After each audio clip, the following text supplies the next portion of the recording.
long after I was gone.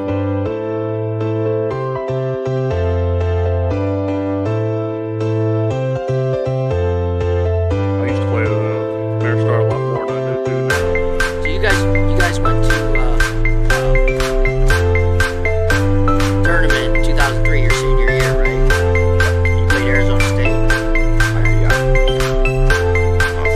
What's that?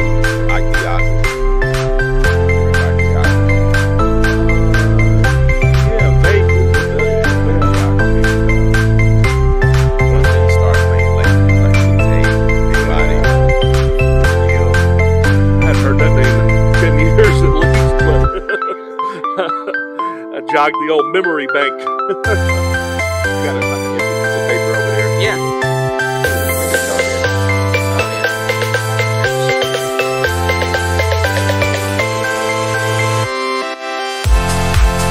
Oh yeah.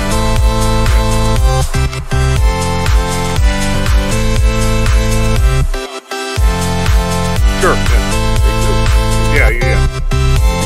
While he's talking, I'm scribbling and writing little bets on the side. I'm like, Earl, it's on you. I'm waiting on 1 second.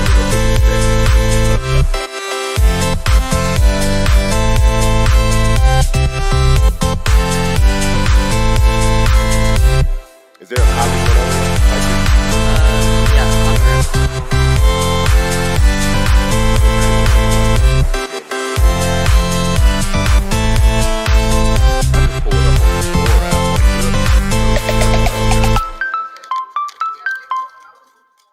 Oh, Tennessee. Yep.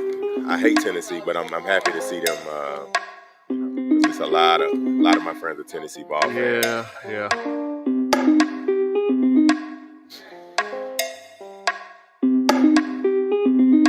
All by time. Okay.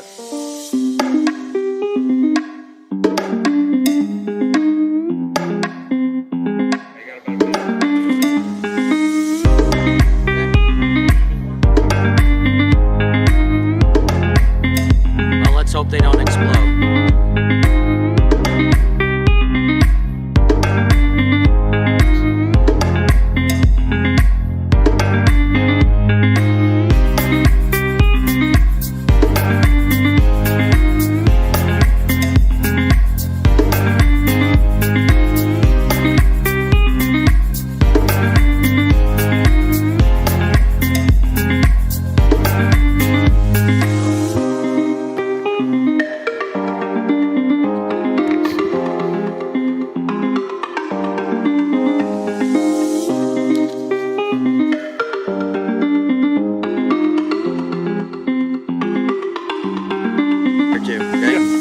I already got.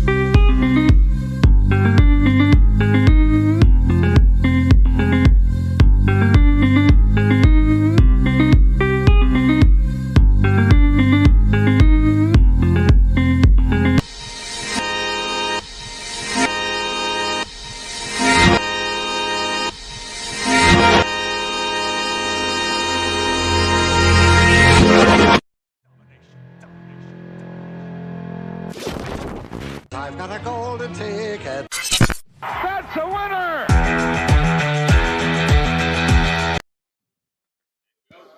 Good morning, everyone. Coming to you live from DraftKings at Casino Queen. My name is David Sharp. Here in the middle is my co-host Clemson John, and on the far right is Earl Barron. Good morning, guys. Morning. Good morning, David. Good morning. John, what a special guest we have here this morning. So excited to have him, right? Yeah. Let's get right into it. Let's talk a little college. Let's talk about your career a little bit. Yeah. Earl. What made you go to Memphis of all places, Earl? Well, it's close to home. I'm from small town, a little south of Memphis, probably an hour south of Memphis, Clarkston, Mississippi. And I kind of had my hopes and dreams of going to Ole Miss and Mississippi State. Went to all their basketball camps, knew all their teams since I was 10th grade. And by the time my senior year came, I went on my little growth spurt, and I had a lot of offers, but I really wasn't sure where I wanted to go.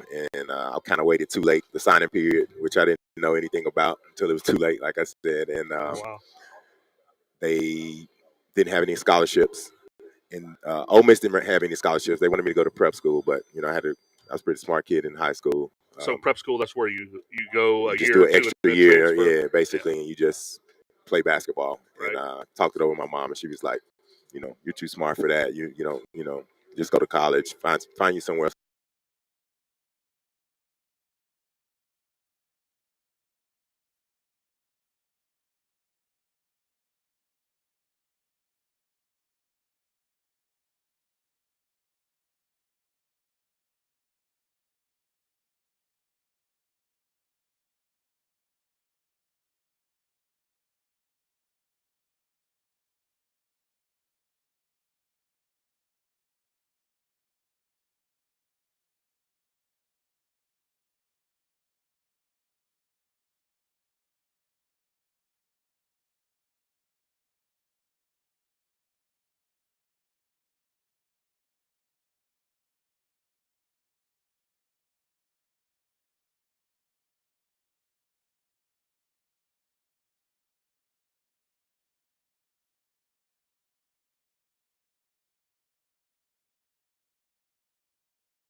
We got done with that. We went out to the JUCO. We played a little pickup, and they were like, "Hey, how are your grades?" I was like, "Hey, I made a 22 ECT," and they was like, "Hey, you know, consider us. We'll take you." And I ended up signing there. And at the end of the day, I was like, you know what, Memphis is actually a closer drive than Oxford and Starksville.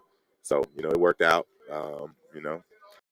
Wouldn't change it for the world, man. It's a cool city.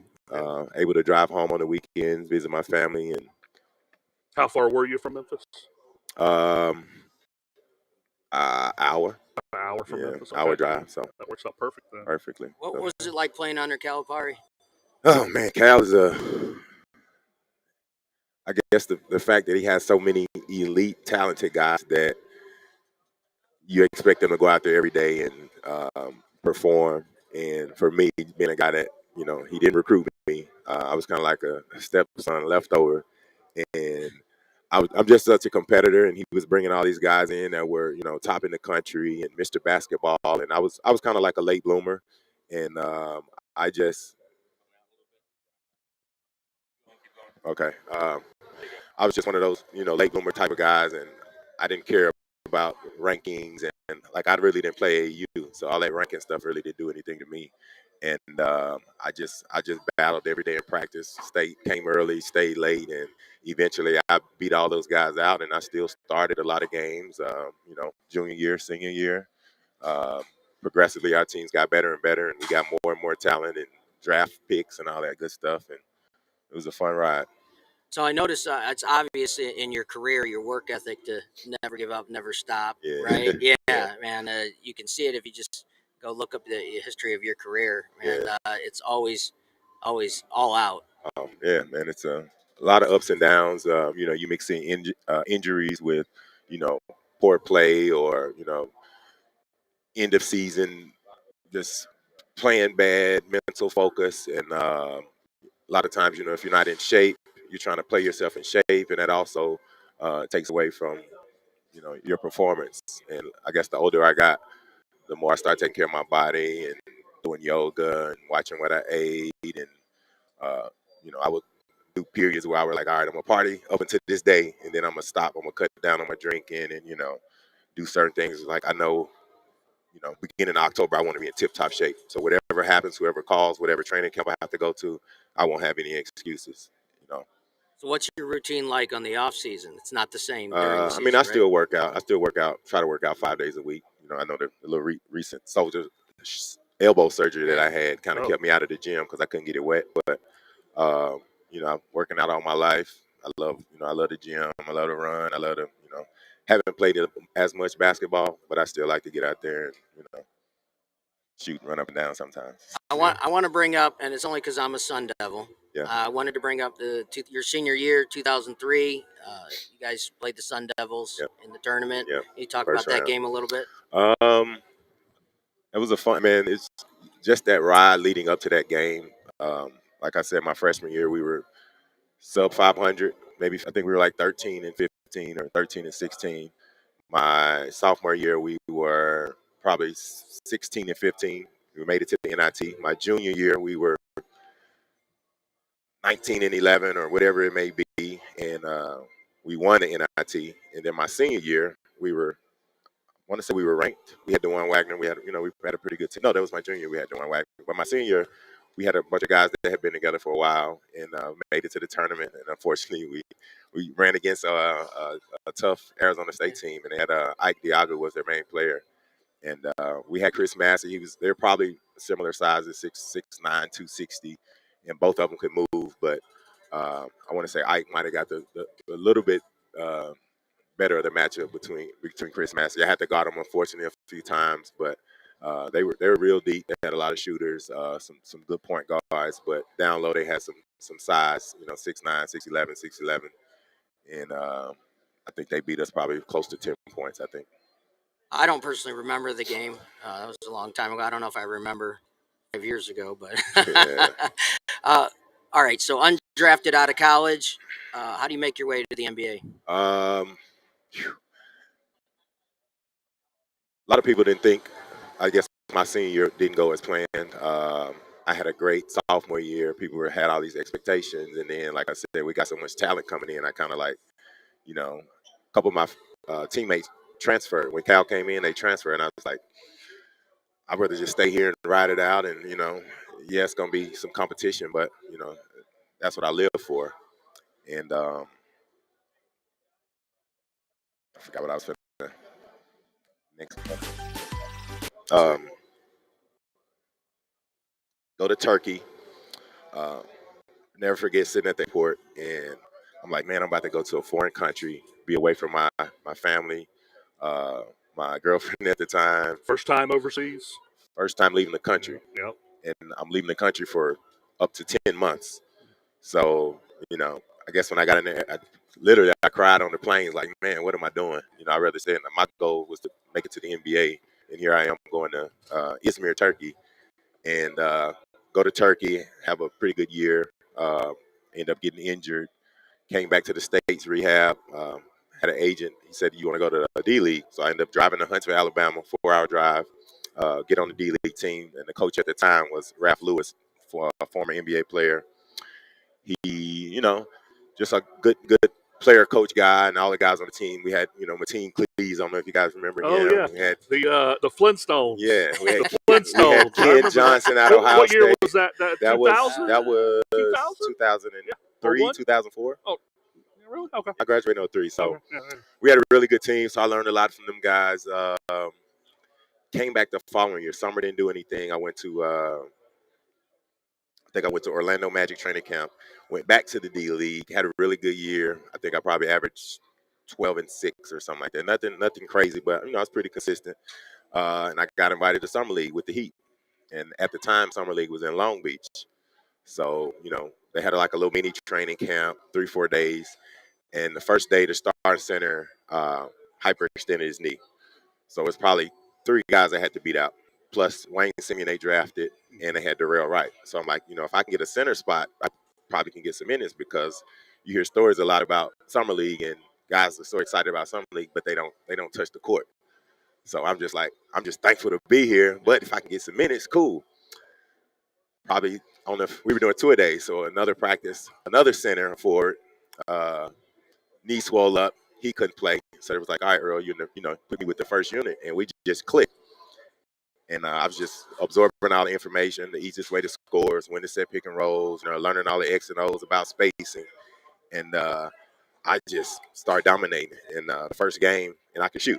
So I'm rare that a big can shoot. So first game, I think we played Dallas maybe, and I was just hesitant, like catching the ball, hesitant. Probably had 10 points, 4 rebounds, and the coach came to me after the game, and Eric Spoelstra was our summer league coach at the time. Oh, wow. So he came to me and he was like, hey, stop hesitating. Just shoot, play your game, do what you do. I know you can do it, go do it.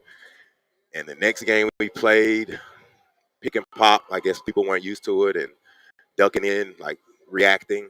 And I probably had 26 and 12. Like it was a real good game. And the next game, the same thing. Just not that I guess I was just listening and playing harder than a lot of guys. And, sometimes the hard work beats the talent. I don't know if you guys heard that before. Yeah. Hard work beats talent when talent doesn't work hard. Yeah, I was about to say that. So I haven't figured out what I'm talented at yet. So it'll come one day. Hard It'll come, work's all I know. Hopefully sooner than later. That's all I know is hard Hopefully work. sooner than later. But long story short, man, I ended up making first team all summer league, Nice. and this is when Andrew Bynum was out there. So I had probably one of my best games was against the Lakers. And they had Ronnie Terry off, and I remember him from I think it was Gonzaga. So they had a really good team, and it was just it happened so fast. And then after one of the games, one of the coaches or scouts, I don't know, whatever, came to me. He was like, "Hey, I think we're gonna invite you to training camp." And so all the guys on the team was like, "Oh man, you deserve it, man. You're killing." I was like, "Yeah, I had some pretty good games." Trying to stay humble. And then, flew to Miami, and all the guys they had from summer league that they were thinking about signing, I just brought it every day, man. And they kind of looked up to the work ethic, and I'm like, hey, y'all have never heard of me, I've heard of all you guys, and I'm kind of starstruck with a lot of these, guys that were first team, Pac-12, Pac-10, SEC, and I'm like, these guys I've been following, and here I am, this kid out of Memphis that nobody expected to make it to the NBA, and I'm one step closer, and I end up, battling for a couple months, made it to training camp, and pretty much had a spot locked up. So I'm always curious when you get to that level. I mean, any level really in competition is somebody doesn't know anything about it. It's like, how do you keep your composure and just and focus? Obviously focus is you have to focus and not let the moment overtake you. Yeah, like I said, it's something that I had dreamed of and wrote down in elementary school and junior high and put in those little time capsules. And it's like, I want to make the NBA one day. I'm going to make the NBA one day.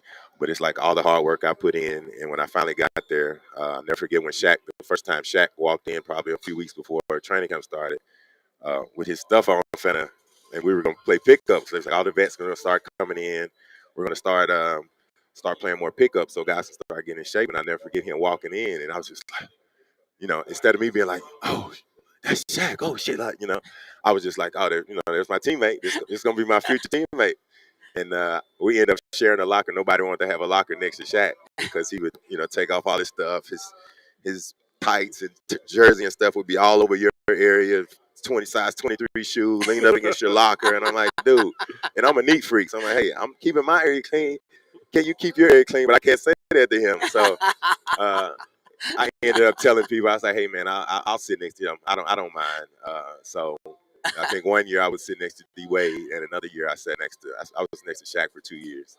So it was cool, the camaraderie, learning from all those vets. But I looked at it like, hey, this is my job. I bust my ass to get here, and I really you look at them as coworkers, not like all stars or Hall of Famers, or especially when you're playing other teams. At the end of the day, you got to compete. Exactly. You're a competitor at the end of the compete, day. Yeah. So it's crazy when you sit in the locker room and they're doing the scout report, and it's like, all right, this is Kobe's tendencies. If Kobe likes to do this, Kobe, I'm sitting there like, man, I got the best seat in the house. I said, even if I do get in the game tonight, I was like, shoot, you get a little nervous, and I don't care how many games you play, at what level, but there's always, a little bit of nerves, and especially when you're, getting into a game you're not expecting. It's like, all right, you got Powell, and I'm like, oh my gosh, and this is when Powell was still Powell. So what about your first time on the floor? Probably just a preseason game. First time getting in. I think Miami, we played against the Hornets down in, might have been Biloxi. It was a preseason game. And I want to say I started one game.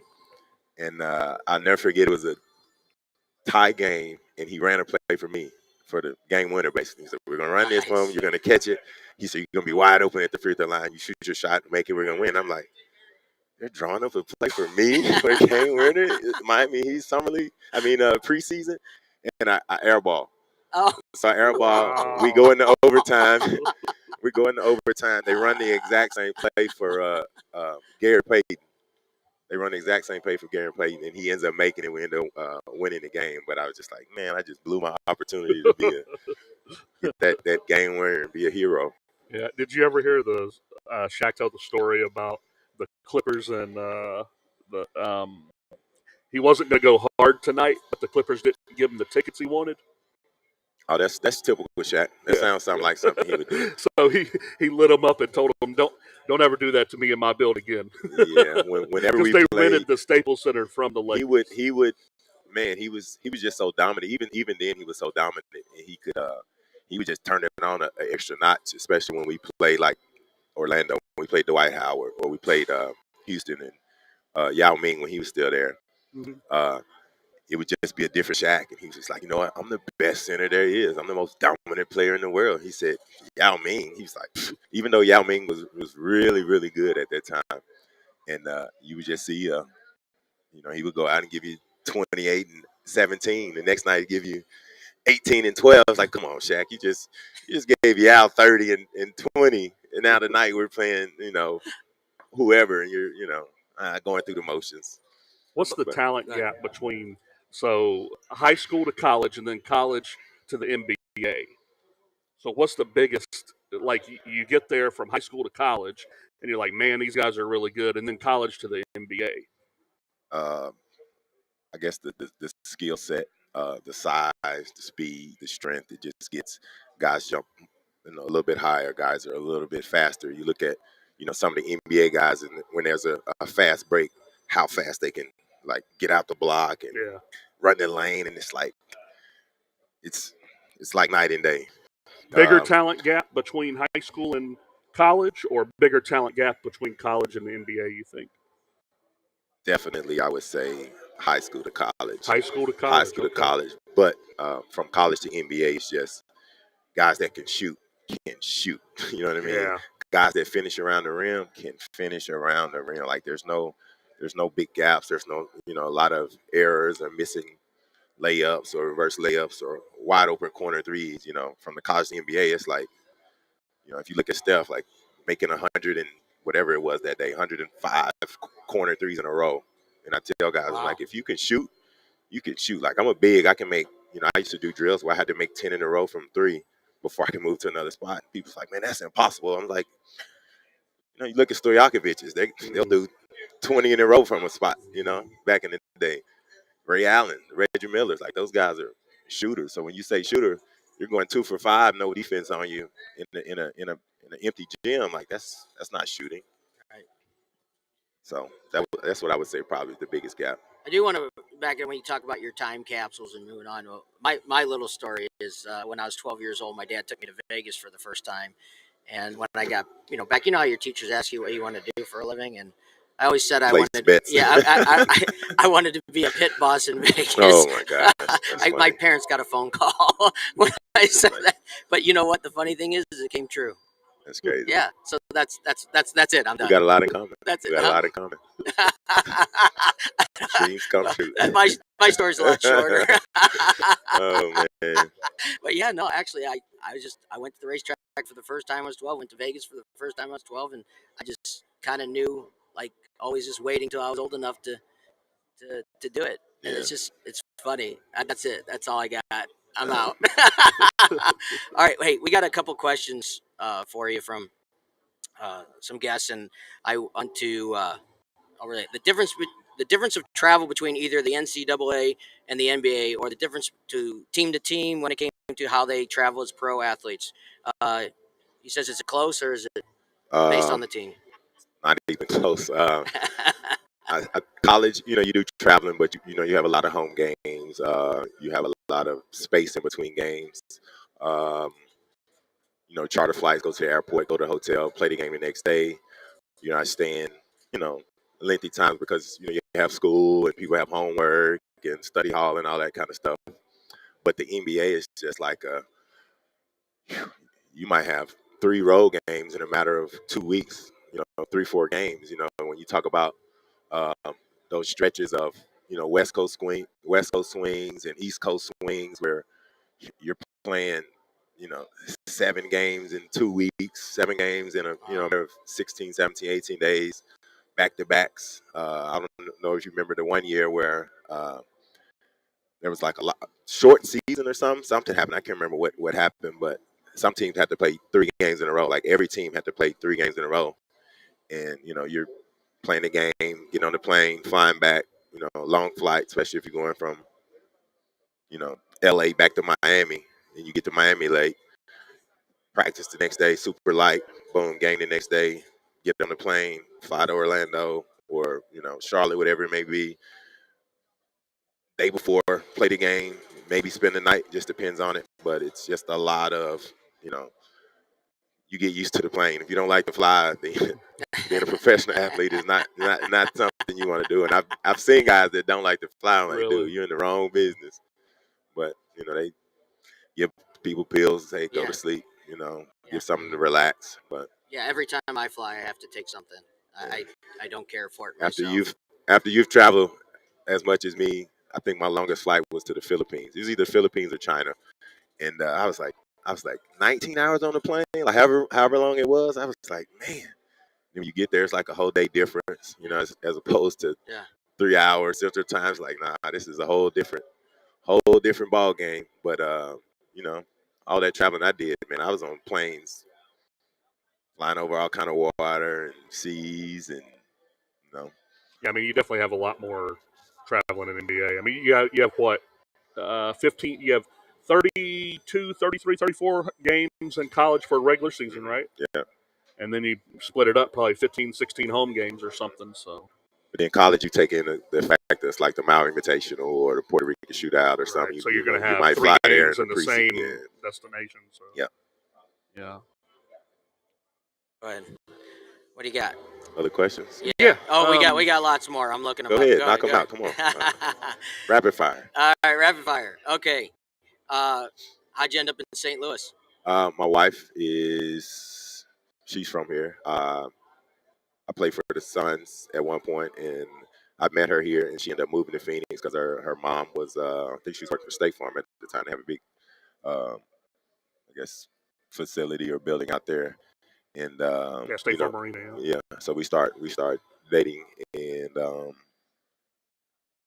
stayed in Arizona for a few years, and she said she wanted to be closer to home. I'm kind of closer to home now, and I've seen my family and friends more in the past year than I have in the past 5 years because I can just get in the car and drive 4 hours if I want to go to Memphis, 5 hours if I want to go to Clarksdale. Yeah. So, it's cool, man. It's been an adjustment, but, How long you been here? about a year, a little over a year. Okay. So, Cool. it's just like I tell people, I was like, man, I've gone to Lebanon. I was in Lebanon for, I think, 2 or 3 weeks.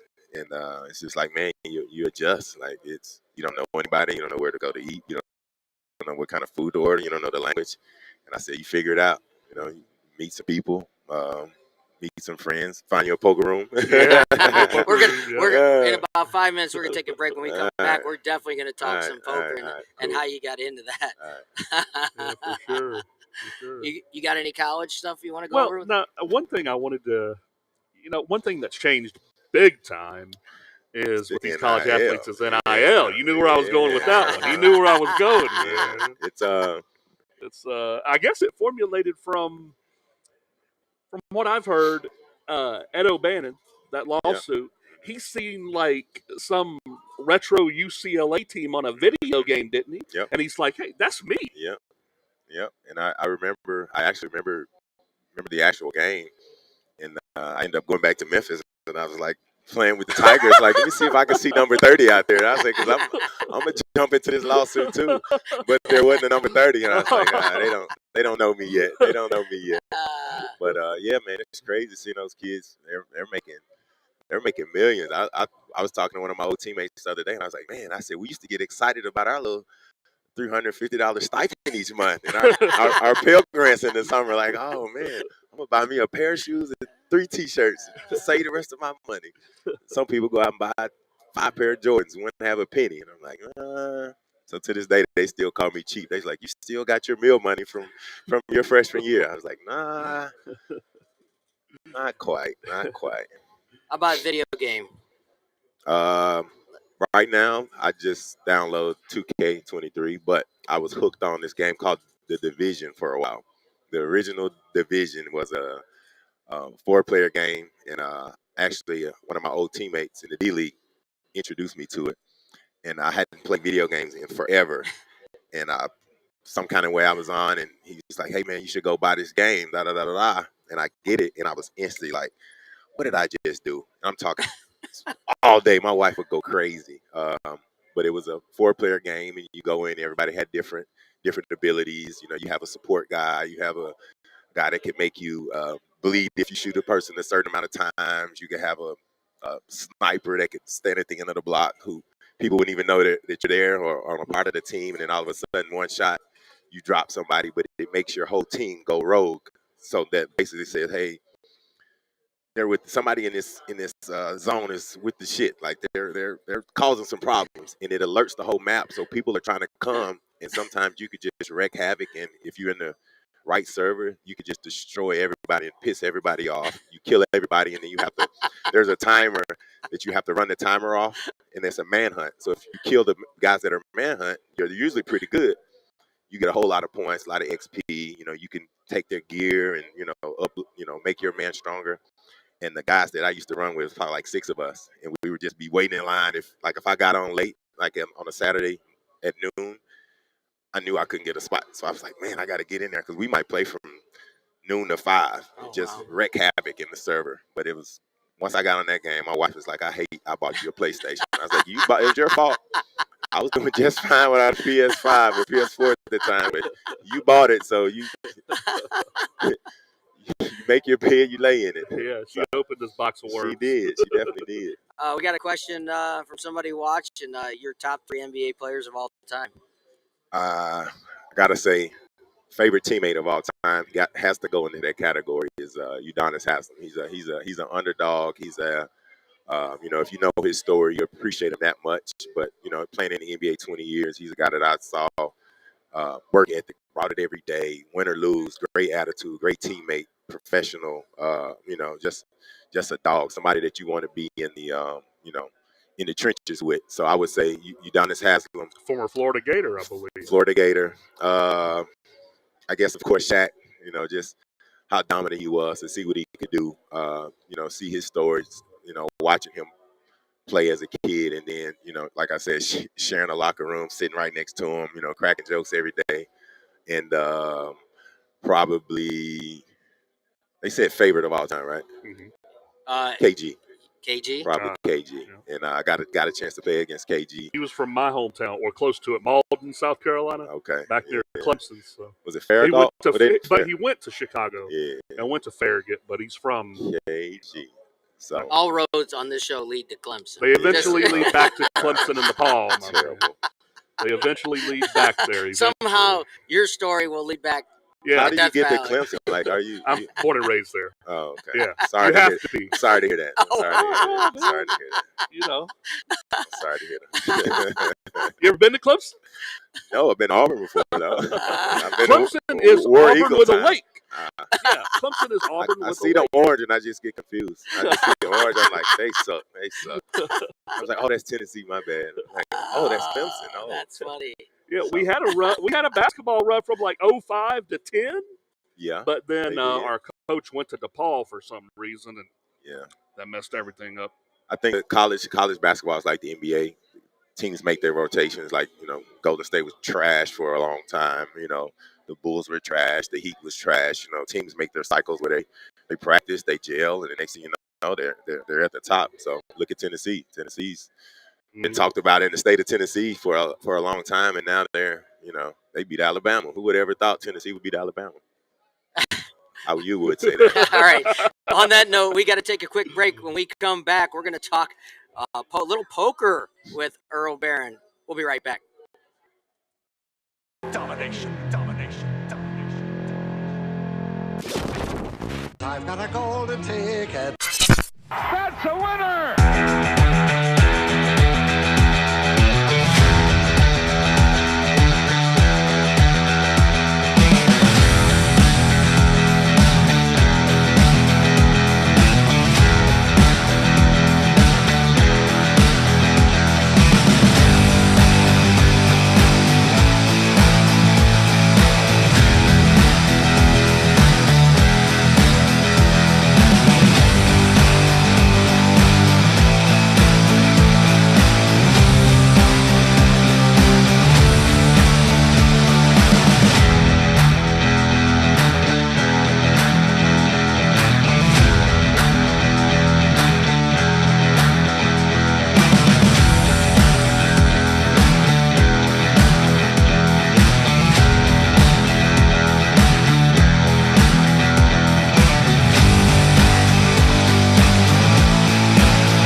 All right, good morning. We are live here at DraftKings at Casino Queen. I am joined by Clemson John and Earl Barron. Earl, we're having a blast, but I want to get into a little poker. I know you like to play. How did you get involved and how'd you learn how to play? Man, in Miami. Wish I never learned. No, I'm joking. But in Miami at the time, 2006 when I was in Miami, they did not have cash games. So it wasn't. They had. They didn't even have table games. So they just had slots and I remember maybe blackjack at the time, but they didn't have cash games. So what people play were sit and goes. So you would have a really nice poker room, a lot of tables, and they would have sit and goes. And if you don't know what a sit and go is, you pay a set price, 10 single table sit and goes, and they would have side bets. So you pay $150 and then pay $50 for last longer, and you end up winning one of those. I'm like, hey, I just turned 100 into 1,200 or 13, 1,500, whatever it may be, in an hour and a half. I was like, I like this. And then I started playing, 250s, 500s. And if you really think you're good, you play $1,000 sit and go. And then you do $100 last longer. Now you've got, if you win, you're talking about, 11,000 off Yeah. of, $1,000. And I got hooked. And I would say probably the next year they passed a law where they had cash games. So the cash game started out crazy because it was $100 max buy-in. $100 max Max buy-in. buy-in. So that would basically be 10 gamblers sitting at the table, and we're speaking. All right, y'all ready? I'm all in. Right. It would be all in, all in, all in, all in, all in. So basically, guys would go all in until they built up a stack, and so it's like $100 buy-in. So you could sit there and get lucky, 3 straight hands, and you're sitting on 3 stacks. And now you can pick and choose if you want to play or not, and pick off those little hundreds, and then they passed a law that no limit, and then poker just blew up in Florida. But ever since then, man, the sit and goes kind of got me into that tournament vibe, and then start playing, multi-table tournaments and guarantees and all that, and I just fell in love with the game. So do you prefer cash or tournaments? I prefer tournaments. Yeah. I prefer tournaments. Why? Just because it's a it's just a challenge. It's the mental aspect of it. Your emotions, your ego. Sometimes you just got to put all that aside. You can play great for a day and a half and to do some dumb shit Yeah, the at mental the end of lapse. the day, and you're like, you sit in the car, you sit in the parking lot, like, fuck, I was playing so good, and I just So that much guy- to try not to cuss I aspect. was like, that guy just he can't have it every time. I was like, there's no way he's got it right. I'm gonna pull off one this time. I'm gonna pull off a nice bluff. Like Snap calls me. I'm like, damn, like come on, man. But yeah, man, just and then once you win one, like I played one when I was still playing with the Heat, and it was a main event in Gold Strike, and we ended up chopping it 4 ways, and How many people were in that tournament? probably like 200 and something. 200, It wasn't a big, it wasn't It's a a huge decent field field. because it was a big buy-in. I can't Two- remember. It might not two- even been that much, but first was one something, second and third got 77, and then third got like 36,000. So it was a good payout. Yeah, But that's great. Florida at that time, when I told you the sitting goes, they would have they call it the Big Slick. So every Saturday, the last Saturday of the month, they would have $1,000 buy-in, and it would get a huge, huge, huge turnout. And I ended up chopping one of those one week. I think it was Memorial Weekend, and that's how crazy I love poker. My buddy was in town, and we had went out Friday night. Saturday morning, I was like, man, I'm going to play poker. He's like, man, I said, man, I'm going to play poker. I said, you can rest. I can send you a text message, and you can go somewhere and have brunch and hang out, whatever. But Big Slick, and I ended up going that day. Never forget. And I won some pots early. And he was like, man, what time you gonna be back? He was at the condo, and I was like, man, I'll keep you posted. I said, I got a few chips. I said, let's shoot for 1 o'clock to go out. We can go to South Beach. 10 o'clock comes. It's probably 50 people left. Midnight gets close. It's about 20 people, and I text him. I'm like, hey man, I think I'm gonna be here for the long haul. And we end up chopping that one. And I That's came how it- home. I that's came how home it with is, though. the 30,000. It was probably one of my biggest scores. And then I showed it to him, and he was like, "Man, I need to learn how to play poker." But That's how it is, though, when you're going to play. It's yeah. like, I'm going to be at this seat at this Yes. table. I don't Yep. know where you're going to be, but this will be where I am Yep. if you want to. So I sacrificed my Saturday night in Miami with one of my good teammates and friends to play a tournament that had finished at about 2-something in the morning, but it was worth it. was definitely worth it. Yeah. Absolutely. So my whole entire adult life has been gaming. I've been around poker, it's 16-year-olds playing games in, my buddy's house, and I put me through college, and here I am 33 years later. This is what I've lived is the poker life, and from a player and from a casino employee also. And I've really never missed a summer of the World Series up to this last year. Yeah. And I love tournaments. I love cash. But the thing I love about tournaments is, man, you sit down, and if you play good, run good, for a week, it can be life changing. Yes. And Yes. to know that you're using your own abilities like you have, right, in your career, you can change your life and your family's life forever. Yep. And so in 2014, I had an opportunity to play the main event for the first time, and here I am. I'm shaking. It's the first time, and I've been around poker, my whole life, so I shouldn't be nervous. But to think that somebody put up $10,000 for me to play, that was going through my mind. But once I won my very first pot, I flopped quads, and I doubled up, and it was like I'm winning this thing, right? I mean, there are 7 more days to go, and it didn't work out. Obviously, I'm not, didn't win it, but just the feeling, man, is nothing like feeling like you have an opportunity to win that kind of money. And it's a different feel. Yeah. So your first time was 2015. If you guys want to check it out on YouTube, there's an interview with Earl and his first experience playing the main event. Let's talk about your first main event, man. This is your feelings and how'd you play? Tight. Played super tight. Did a lot of folding. But it was fun, man. You got a bunch of different egos and different personalities at the table. Sometimes you can be at a fun table, a fun action, not necessarily action table, but a fun table with guys that know how to play, that are sociable. You can conversate with, have fun, joke. And then one year I played and nobody said anything for the entire day. I busted like the last level, and I was just like, this is terrible. Like, joking, no smiling. Most of the people didn't speak English, and it was just that so serious feel, which I understand, but even the dealers sometimes are just like, this table is too serious, But you can understand. But like you said, the main event, man, it's just a different vibe. You can turn around and be, bumping chairs with Daniel Negreanu, and I played a tournament one time with Phil Ivey, who busted me. I had jacks, I jammed. He's supposed to bust you, just No, like you know. I was supposed to bust him. I was supposed to flop quads against him. That's what was supposed to happen. But he had just sat down and he just put his chips out the rack. And he looked. He's like, "How much is that?" And I was like, "Ah, shoot, here's Phil." And he jammed. I was like, "He can't have anything right here. Just kings. That's all. Just kings." Yes. But I played it 3 times. Jacks. And, there's nothing you can do. Yeah, I think I had 20 bigs, 15 bigs. I was like, let's get it in.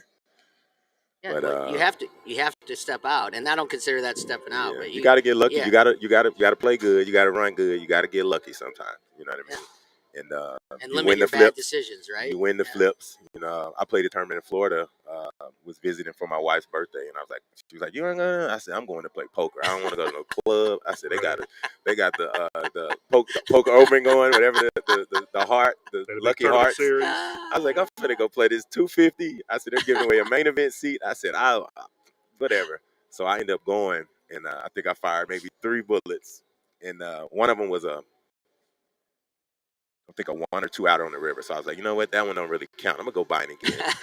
So the third bullet, I was in a spot where I had ace king, and it was a raise and a jam, and I looked down at ace king, and like the small blind, I was like, I said, something's telling me just go ahead and fold, because I don't feel like I'm gonna win this flip. I said, just fold it, Earl. Just fold it. You can do it. You can fold it. And I was like back and forth, like, put them chips in there, Earl. It's ace king. Come on, man. And then I ended up folding, and the other guy had like ace jack, and the guy had pocket sixes, and he ended up winning.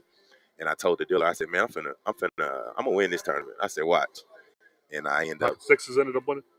pocket sixes and then when I would have lost. Either I think it would have crippled me or basically busted me. And I ended up making the final table. And I was this close to chopping and winning this seat, but I think I ended up finishing third. Took that money, bought into the main the next day, got 8 away from the money, and picked up. The cool thing about the main event in Hard Rock is they give you those time chips. And they're like The time bank. Yeah. but they're weird feeling. I'm just like this is. I feel like I'm in a hot roller right now. I'm just like, I have to change the way I sit.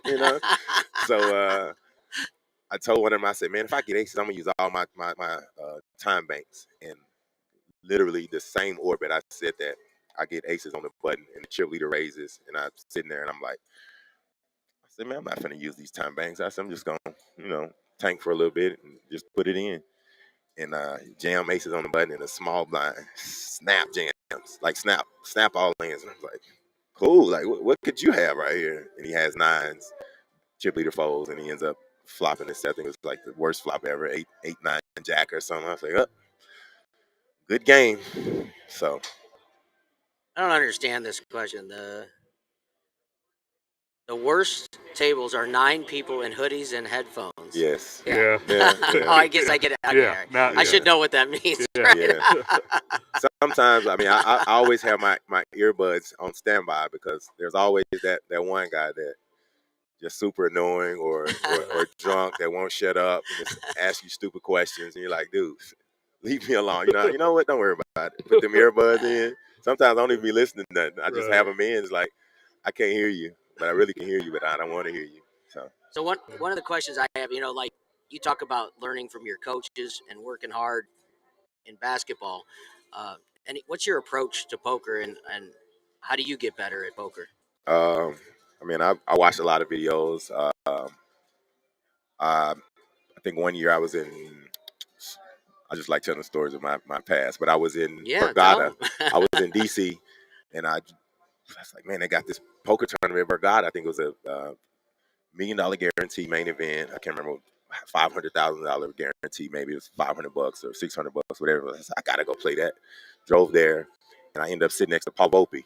So Paul Volpe's, ran deep in a couple tournaments, and he had a lot of chips, and I had a decent stack at the time. And we small talk, we get to talking. He's like, "You playing the NBA?" Blah blah blah. And I started asking him poker questions, and he started telling me, he's like, "Man, I started watching high rollers. I started watching the high stake cash games. I started, replaying hands and watching hands, and what would I have done in this position?" And that's what I started doing. I started watching high rollers, and of course, Garrett, and I watched a lot of Phil Ivey hands, but reading books.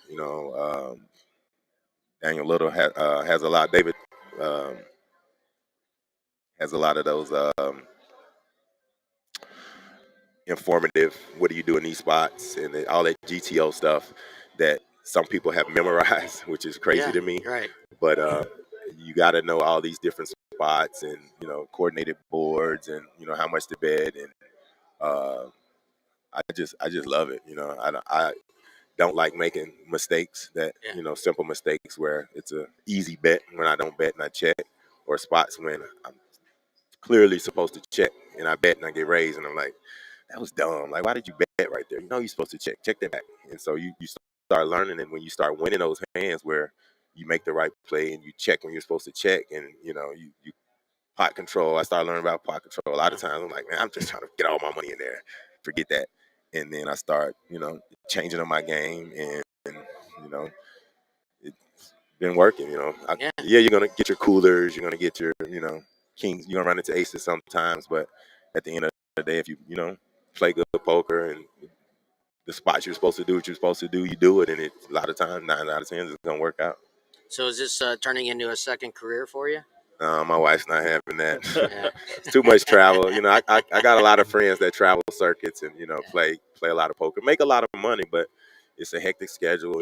Buying hotel rooms and rental cars and driving a Cherokee, hour and a half drives, and all those guys. But like you said, it's rewarding, it's life changing. You can go. And I think for Paul Volpe's case, he won back-to-back weekends. He won a tournament, went to a wedding, in like San Jose or something, and the 101 was having a tournament. And he's like, "Oh, I'm gonna go jump in this." And so something happened with rehearsal. I can't remember how the story goes, but he ended up finishing like second or winning it. I can't remember. And this was back-to-back weekends where he won almost 700,000-800,000 in a matter of a month. So, it's studying just like any other thing. You study, you read books, watch videos, and you just watch hands in different spots. And I'll watch a hand over and be doing something and get distracted and see what happened on the river, and then I'll rewind it and go back to what happened pre-flop. It's like, oh, did he 3-bet? How much did he 3-bet? And start learning sizings and try to pick up tails and all this other kind of stuff. It's like I never thought about some of the things how advanced these guys think right now, but it's just such a mind game that for sure. It's Yeah, I love it, man. yeah. I No, love it. it's definitely challenging and keeps you thinking. I'll give you for instance. The changeover I started, everything was limit. A lot of stud. Hold'em was kind of new in the early '90s. If you were going to play Hold'em, usually it was the higher limit players. They were getting into that, all different kinds of the new games. But when I started, it was limit, and I've won more than a few tournaments between 30 and 50,000 in limit. Right. So when anything changed over in the early 2000s with the big boom to no limit, and no limits, been around in the World Series of Poker and tournament wise. No limit's been around for a long time, but adjusting to cash is I've still had trouble many years later. Here we are, almost 20 years later, adjusting my brain to the no limit game. Yeah. And it's work, right? Yeah. It's like I had to start over, and I feel I'm not at the point where I was as a limit player, because I was a very successful limit player. I was playing when I lived in Las Vegas. I was playing 20, 40, 40, 80 every day, and those are big games, and I did very well. Yeah. I did very well at them, and I came to no limit in the early 2000s because everything's now you can still play 40, 80. When did Moneymaker win? What year was that when Moneymaker won? 03. Yeah, 03. So it really took off after that. 02 or 03. I'm pretty sure. I'm second That, guessing the myself. TV broadcasts and the online and the internet poker. It exploded, right? So everything changed, and believe it or not, the soft money was in the no limit, right? I mean, you're playing against really good players playing high limit games, and there's a learning curve to everything, and I felt like I was just starting over, and I have been unsuccessful in my time playing cash no limit. I've won a few no limit tournaments. Like I said, it's a different game, right? So I use my knowledge from early on tournament. I think I had a head start over a lot of people, but people have, with all the information out there now, videos, books. There's no excuse not to be good in poker right now. If you want to put the work in, right? And that's what it comes down to. So part of that's myself not spending the time to do what you're doing, right?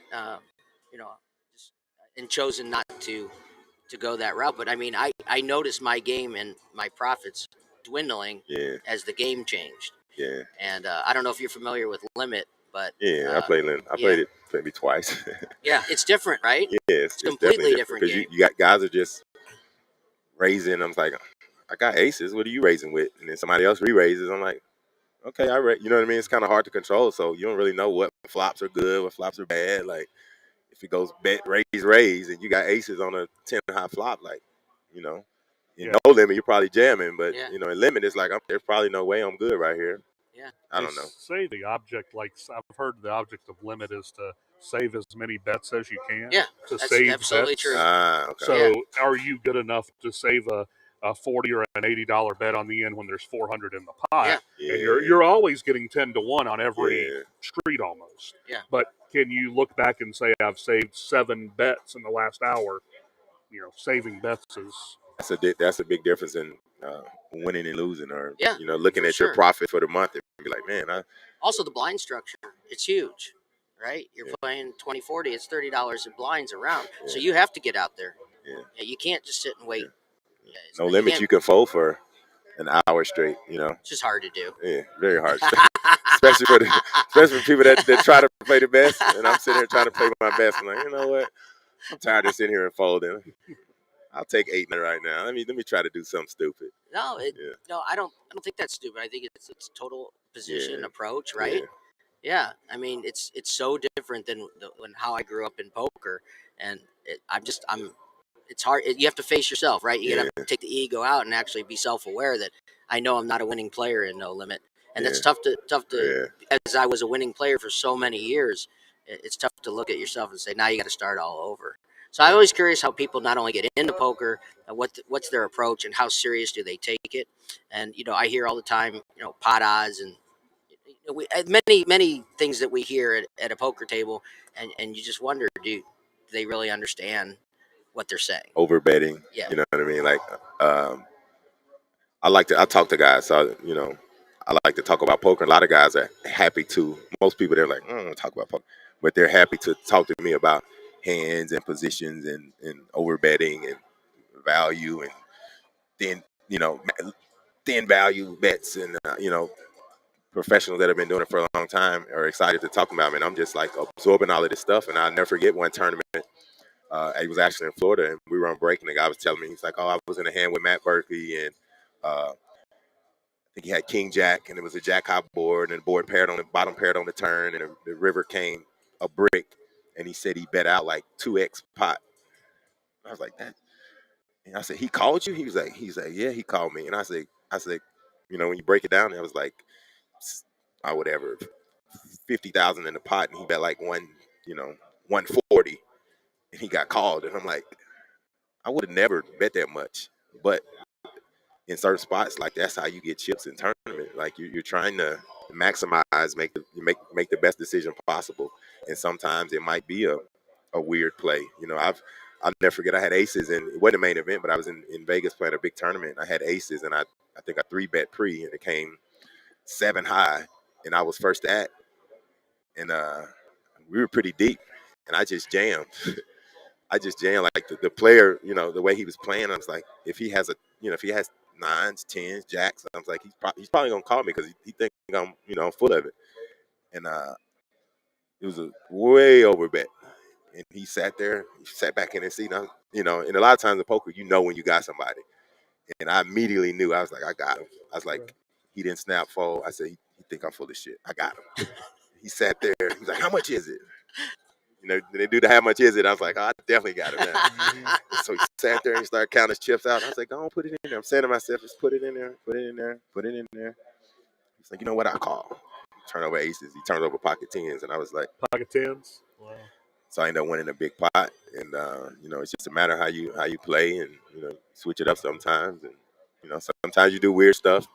Guy might snap fold. You're like, that was dumb. I should have just, bet small and, Or let him take the lead. yeah, let him take the lead. But, got pros do stuff sometimes. You be like, that was dumb. You know what I mean? That was dumb. But they can do the same thing in another session and it worked. You be like, man, he's a genius. Yeah. Man, But David is man. I love watching David play. nobody's ever said that to me. No. Maybe in another sport. I don't know. Flipping nickels or something. I told you about my short basketball career. Yeah. 43 seconds, 3 years of hard work. Mm-hmm. I took 2 shots and made them both, and they benched me. Oh, okay. Well, you got the best shooting percentage. Hey, you up there with you one of the goats. Yeah. Now, you can't really say too many people. My shooting percentage, man, I probably shot close to 40% my career. So you beat me. You beat me. Let's not get carried away. All right, my bad. All right, hey, I want to get into a little fantasy football, and let's see. We got a question from our man Pete Sipple, who is our resident fantasy football expert. Are you in a fantasy league with any other NBA players? No, I'm in a fantasy league with a couple guys that played in the NFL. Well, one of them played in the NFL, but I think it's 11 people. 5 of them played football. One of them played in the NFL. One of them is his dad, but I got destroyed last year. This year, 2-4. So I've won two of my last 3. So I'm kind of getting back in there. Made a trade yesterday. I had magically got Russell Wilson. I got lucky and got Russell Wilson as my quarterback. So Nice. that's paying off for me. Off for me big time because Yeah? I'm getting smacked. Yeah, I'm being Russell sarcastic. Wilson. Oh, yeah, I was going to Smacked. say. Yeah, Russell Wilson. What did I miss? and guess who else I got miss a on game? my team? Old Melvin Gordon. So Oh, I gosh. know. Oh. So I'm next year. I'm just gonna let my I told my buddy, I said when I do the draft, I'm just gonna do an auto pick. Auto pick? I'm just do Yep. auto pick because I'm not finna sit in here and end up in the same boat I'm in now. But it's fun, man. I just like it makes me want to watch the games more. Yeah, You for know sure. what I mean? It makes me more excited. Now, definitely going to watch more now that I placed the parlay. So Yeah, see, I love you it. got Bring me him down to already. DraftKings at Casino Queen. Oh man, And I said, This your first time here, or this is my first time. yeah, Yeah, they got a ton of it won't options be in my there, man. last. Especially if I Yeah. win, I got to go turn Yeah. that ticket in. Turn Yeah. that ticket in. I said, hey, Earl, I'm here every Saturday. I'm more than happy to cash for you. He said, nah, I'll be back. I'll be back. I'll be back. I've been here when they've shut the lights off at Really? 11 p.m. Yeah, they had to Oh, kick him man. out. Bam! It's like Yeah. third quarter of the UCLA Washington game, Yeah. and I'm like, all right, I'm going to hit this over. I'm going to get it, and then boop, lights go on. I'm like, wow, I've been here all day. That's funny. That's funny. We got a big fight coming up. Actually, more than one. We got a big fight card from Abu Dhabi coming up at 1 o'clock Central Time. The prelims should be already on their way. If not, they're going to get started shortly. Prodigy MMA, who came on last week and went 7-0. I had an interview with him Thursday night. It is taped. We're going to play that here in about 10 minutes. He But, went 7-0 last He went week. 7-0 last week. Wow. On his picks. That's crazy. 7-0. I should have been here last week. Yeah, he's absolutely fantastic. Can't wait for you guys to see. It's about a 20-minute interview coming up here in about 10 minutes. And yeah, man, I just got into the fight when we had Micah Mills a couple weeks ago. I mean, I've always been watching it, but are you an MMA fan?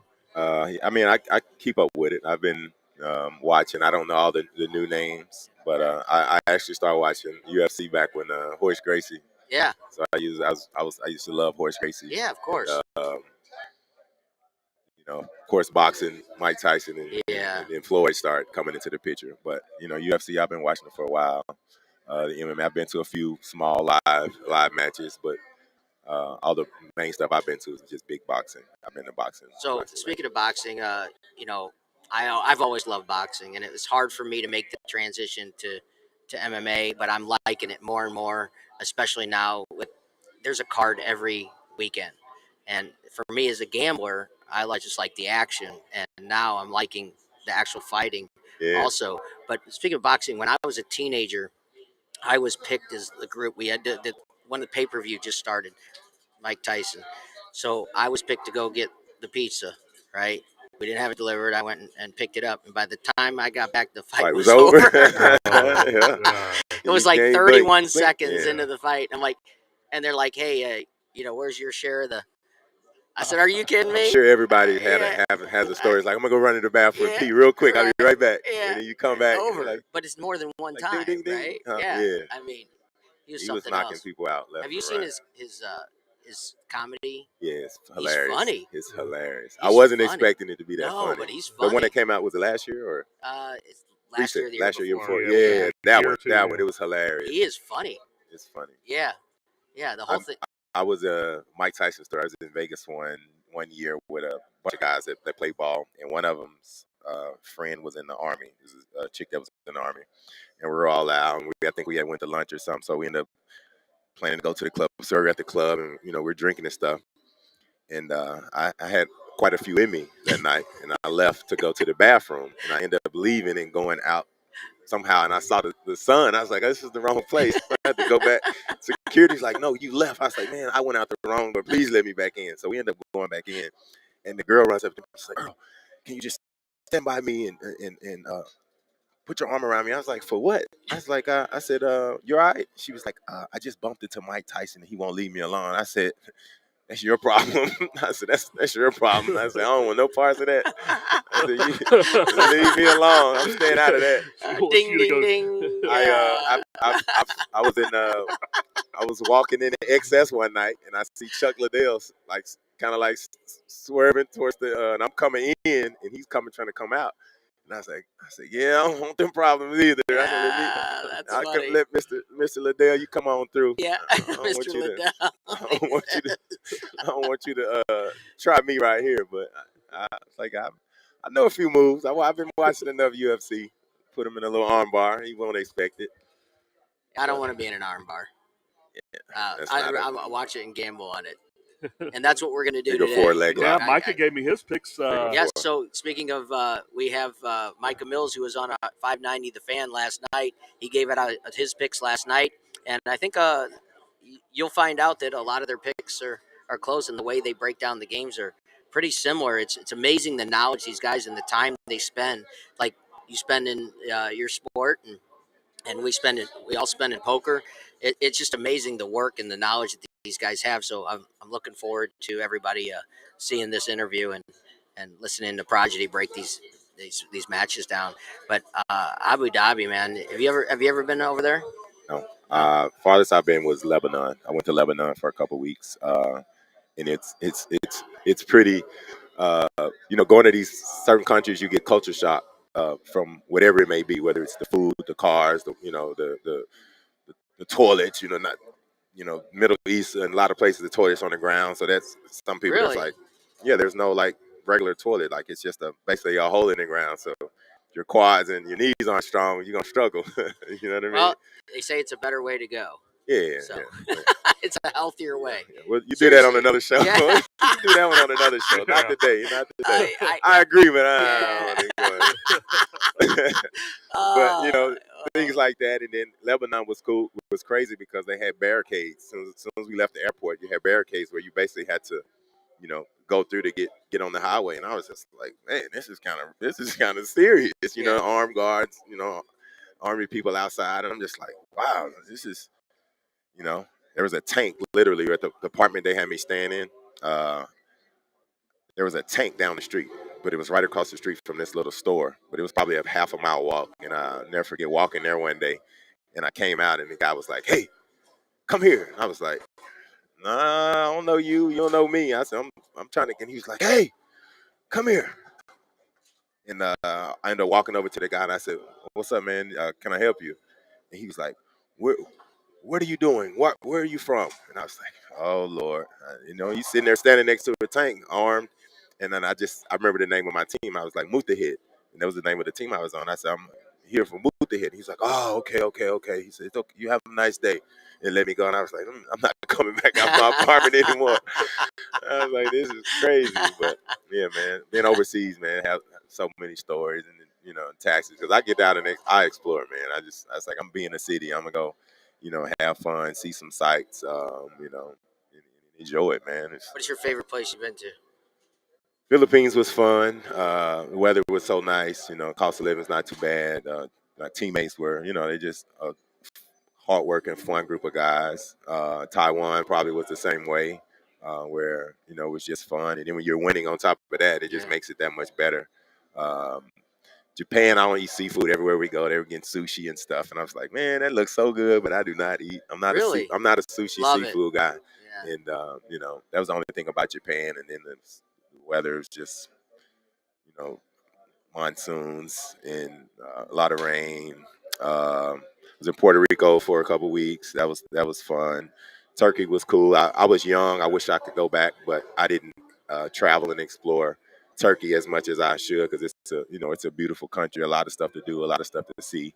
Um, but it's fun. I did get to go to the Great Wall my sophomore year in college. I got selected for this USA traveling team. Yeah, I was and I gonna got to ask go you to about that. see the Great Wall. Went to Beijing, played against Yao and Wang Zhezhi. Nice. So that was But that was against Gal interesting.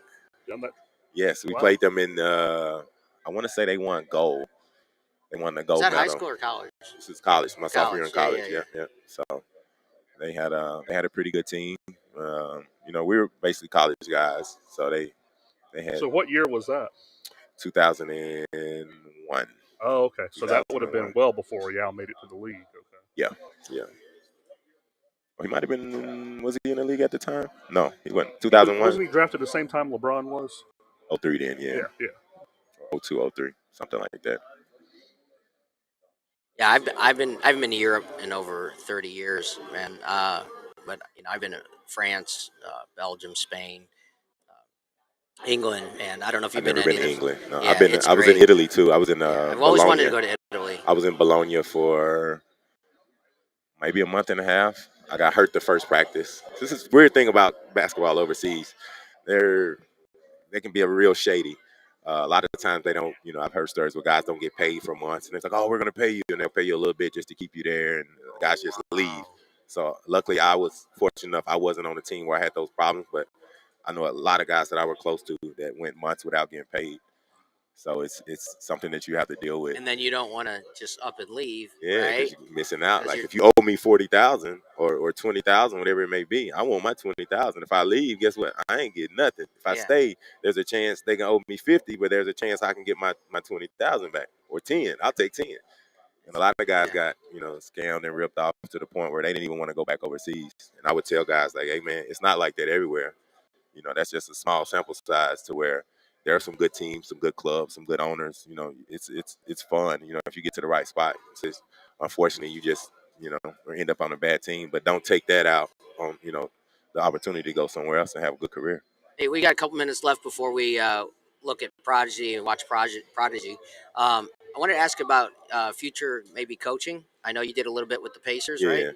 Yeah, I did my first year after I got done playing. I did with the Phoenix Sun. So I was in Prescott for a Love year. the Suns. Did that for a year, and then I took time off. Played a lot of poker. Tried to get back into the NBA coaching, and then did mortgages. And then the year before, I was with the Pacers. So did coaching there, player development, video stuff, and it was an experience. But all that flying kind of got back to me. I was like, man, I do not miss this. All this, coming and going, getting back at 3:00, have to wake up at 10, wake up at you get in at 4, you got to wake up at 9, and it's just you know it's fun, but it's like, man, I want to do this again. I did this for 7-8 years, and it's a lot You of never traveling. know. You might get the itch again. Yeah. I mean, I'm volunteering right now at Francis Howell, Oh, so nice. I'm just helping out there. Um, I've been applying for some stuff around town. So if I don't get into coaching, broadcasting is something that I would consider doing and looking into. So Yeah, that'd be just fantastic. trying to get comfortable before I jump into something that's gonna keep me occupied. That's traveling 9 to also, 5. unless Huh? you do something local. Yeah, that's what I'm hoping to do. So Yeah. Yeah, it's cool to be back with the kids and high school yeah, stuff. Though yeah. I mean, that's Can't be away from the kids with a wife. It's like, come on back. You've been gone too long. Hey, Russell, are we going to take a break or are we going to go straight to the interview? All right, well, let's do that. Hey, big card in Abu Dhabi coming up. We're going to look at MMA expert, Prodigy MMA. Let's get to it and let's see what he has to say. Welcome back, everyone. I'm back with Prodigy MMA. Hey, man, this is the second week in a row. Great week last week. Thanks for coming back. It's good to be here. We started off hot. A couple plus money plays cashed last week, and looking to keep that going. Yeah, big UFC 280. You said the card of the year. Man, let's get into that. Yeah, card of the year, headlined by the fight of the year. We haven't seen a pay-per-view like this in a while, so very excited for it. We're just going to cover the main card right now, top 5 fights. 2 of them championship fights. 2 of them are top contender fights right behind the champions. Just a great card overall. All right. I guess we'll start with the ladies. Yeah, first fight on the main card, flyweight fight, 125 pounds, between Caitlin Chukagian, the plus 180 underdog, the comeback Manon Fiorot, minus 215. Both of these girls kickboxers. They like to keep it on the feet. Both have good volume. Should be a fairly entertaining fight. Fiorot out of France. She's been training her Muay Thai and Judo she's got a big history with that. Chukagian's actually fighting out of New Jersey. I've been a big fan for a while. So Chukagian, she's on a 4-fight win streak. She's basically the gatekeeper of the division. She's fought for the title before. She's really not. I would take her as an underdog against most anybody in the division outside of the champion. Fiorot, 9-1, hasn't lost since her debut back in 2017, 2018. She should have the better kicking and leg strikes in this fight. She has a really good side kick, but she can get a little, she uses the same combos, a little predictable. Chukagian, a lot of volume. She doesn't have much power, but she will just keep throwing hands, and the judges seem to love that from her. At this price, plus 180, I see there's a 190 out there. I really like the value on the dog here. It's a decent shot, and I'll be playing a little decision too because she is not a finisher by any sense of the word. What kind of 2K price? I'm just sure. What kind of price can we get on a decision? best price you can get on the board plus 280 right now. Okay, it's a good Average is price. about plus 260. Yeah, it's a nice plus money price and should be a close fight. Give me the dog in this one. I like that. Yeah, and is there any way to put those together? Can you parlay those? Uh, It's her to win by decision. So it's her to it's win by decision. That's what you're doing. yeah, yes, Okay. So, but you can take the 180 if it's anyway, but you like her since she's yes, the finisher to go the whole way and win by decision, yes. which gives you a better price. I like it. If All she right. wins inside the distance, it's a losing bet on the I gotcha. decision prop. All right. Next up, what do we got? Next up, you got a fight between Benil Dariush and Mateus Gamrot in a lightweight bout, which the championship fight headlining the card is also a lightweight bout. Dariush plus 160 underdog, Gamrot minus 200. Gamrot coming off a big win in his last fight, headlining a card. He was a solid underdog. He went all 5 rounds. It was a little sketchy of a decision, but he was facing a very tough opponent. Both of these guys are great grapplers. They're well rounded, but they excel in the grappling department. Uh, Gamrot's in ADCC, he's qualified multiple times, which is a huge grappling tournament. Benil's on a 7-fight win streak. Gamrot coming in on a 4-fight win streak. Benil was scheduled to fight Islam Makhachev, who's fighting for the belt later in the card, but he had to withdraw due to an ankle injury back in February. I think he can start strong in this fight, and he might fade a little late. Gamrot has an incredible gas tank and definitely should push the fight later on. But I think Benil can bank 2 rounds here and possibly win this fight on the feet. And I do like his price at the plus 160 tag. Because this is a 3-round fight, I think Benil can steal 2 of them. If this was a 5-round fight, I would be on Gamrot instead. With his cardio and pace, he should easily win 4 and 5 if this was a 5-round fight, but it's not. So I'll take the value on the underdog again here, plus 160. It's not a big one, but I'll have a little bit on it. So, when we talk about 3 to 5 round fights, is it only title fights that are 5? Title fight or headlining fights on any of the fight night cards. So that definitely comes into play, the stamina, right? I mean, Oh, it definitely changes your mind, right? You would, if it was a longer fight, you go with somebody else. absolutely. Those extra 10 minutes, somebody could be fading strong and his opponent takes advantage. You got to watch these guys cardio at all times. Yeah, that's fascinating to me. Absolutely. So bantamweight. Next up, you're gonna have to. Is it Peter Yan? Is that how you say Peter it? Yan And taking on Sean O'Malley. Huge matchup. O'Malley is probably the biggest fan favorite in the UFC, possibly. He doesn't really, have many big wins, but he's having a similar rise to Conor McGregor back in the day when okay. everybody loved him. But he's not at the he's not at the title picture yet. He's making his way there, and he's taking on the former champion, Peter Yan, who just fought 2 times for the belt. He lost both, one by disqualification in a fight he was dominating. He kneed the guy in the head while he was on the ground, so he lost by DQ there. And then he lost to the same guy, Aljamain Sterling, who's fighting in the next fight. He lost that by split decision in a fight that many people think that he won.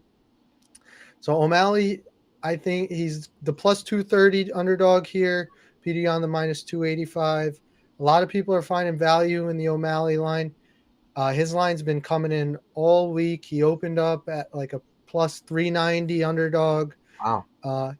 but he's taken heavy action across the board. But I just don't see it myself. Peter Yan is arguably one of the best pound for pound fighters in the world. I think O'Malley might be in over his head a little bit. Peter Yan, he's incredible on the feet, and he has a pretty solid grappling game. I think if he lands some leg kicks here, chops at O'Malley's legs, and is able to take him down, if he gets his fight to the mat once, I think he can seriously put some punishment on O'Malley. And I cap him about 85% here. Even at the big favorite line at 285, I think there's a ton of value. Oh. Yeah, if you're finding a ton of value at a minus 285 line, then yeah, I'm with you here. I totally get it. Yeah, right. So this is something that I would, since I probably won't bet flat for me personally at minus 285, because I'm probably not going to bet enough to, you know, does that make sense? I'm not going to bet enough for my return. So what I would like to put it with parlay, maybe with some of these plus numbers. Definitely, you could parlay him with the next two fights. There's some good lines as well. I don't. The only path to victory I see for O'Malley is a slow, low-paced kickboxing match where he wins a close split decision. Outside of that, every other iteration of this fight, I see Peter Yan taking advantage and winning. So if I am going to parlay, I know you said last week that that's not really how you take your approach, but how I approach to try to find value in big favorites is put them with others to make maybe an even money proposition. So yes. So I can. This is something that I can use as my base. I can base Absolutely. off this fighter and then parlay with maybe two or maybe three others. But I could use this one as my base to parlay with every other dog individually. I would definitely consider him a parlay piece. Yeah, a key Okay. holder for sure. Yeah, I mean, I like that because unless you're going to bet a huge amount on a big favorite, you have to find value somewhere else. Right? I'll definitely be laying a nice Well, amount. I'm just saying me personally, right? Yeah, I mean, I got you. I'm with you. I hear you. Yeah, I mean, if you're finding value in minus 285, that has to be a large wager, I'm sure. For sure. Next up, I don't know how to say his name. Go ahead. I'll let you. The bantamweight fight. Yeah. So another bantamweight fight. So the previous fight, O'Malley Yan, is the number one contender fight. Dana White, the president, already said the winner of that is going to face the winner of this fight for the bantamweight championship. Aljamain Sterling taking on TJ Dillashaw. Dillashaw, a former champion, he's looking to reclaim the title for the third time. Aljamain Sterling is the guy who just beat Peter Yan twice, one by DQ and one by a close split decision. So he's not well respected as a champion right now by most of the viewers. But I think this guy has a great skill set. He's got pretty good volume on the feet. He can compete on the feet, and he's got a great grappling skills to match it. If he gets you to the mat, he's going to work his way to your back, and he's going to hold you there and just pound on you for quite some time. His only shortcomings I see is his gas tank. He does fade. If this was a 3-round fight, I would be all over him here, but it's a 5-round, and TJ has incredible cardio to combat it. Dillashaw, he's 36, turning 37, I believe, in December. Former champ, but at bantamweight, 135 pounds, it's not a good place to be an old man. And you're facing. I find it funny as 36 is an old man, and I'm in my 50s. Just when you say that, but that's okay. But I understand it's in the fighting world. I get it. You're not fighting the best athletes on the planet, You got that right. Oh, that's funny. So, at 36, he's coming off a knee surgery. He tore ligaments in his knee in his last fight over a year ago. It was a 5-round war, another fight where people questioned whether he won that decision. It was a split decision. But he's an absolute beast. He's a well-rounded fighter. He's a high-pressure volume striker on the feet. He can wrestle, take you down. He is a very legit opponent. But I think Aljamain Sterling can implement his game plan, take TJ's back, hold him there, and potentially get a sub. This guy on the mat, his skills are incredible, and he has a big size advantage. I like his money line at the favorite price, minus 170 here. I'll have a solid play on it, and I'll take a little bit of the sub. You can grab some plus 500s there. I'm not going to hit that too hard, but it'll definitely be a little play. Well, that's a big price, plus 500. Yes. Yeah. It's like So, the plus 350 we hit last week on the right. submission. Isn't that crazy? Right. I mean, I think that I'm new to the sport. I'm learning from you. I'm learning from Micah, and this is just amazing. It's another avenue for me to get in action. And when I listen to you guys, I mean, it's great to start off obviously on this show with winners, but I mean, I don't know what to say, but I like plus 350, and we hit it. Yeah. Right? Doesn't happen every time, but yeah, No, I we'll understand. take it for sure. Yeah, I'm going to take it all day. Championship fight, right? Yeah, this is the fight everybody's waiting for. It's been building for some time. Charles Oliveira, he's the former champion, but really he's defending his belt here. He was overweight in his last fight, championship fight, by 0.2 pounds. There was a lot Wow. of allegations the scale was off, that he was cheated there, but it is what it is. So they're fighting for the vacant belt here. He's taking on Islam Makhachev, the minus 180 favorite. He's a protege of Khabib Nurmagomedov.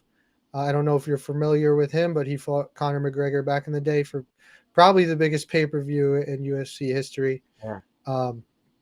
He retired 2 years ago, undefeated, and then Charles Oliveira is the man who took his belt. So Islam's looking to take it back for their camp.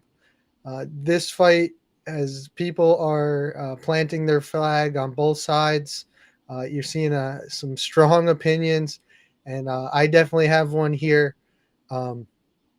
Oliveira is the best finisher in UFC history. He holds all the records. It took him a while to get to the belt. He had a bit of a rough patch in his UFC career, but now he's on an 11-fight winning streak. Wow. He's getting knocked down, hitting some rough spots in each of his championship fights, but he's coming back and he's not quitting, and he is taking these guys out, just pressuring them relentlessly.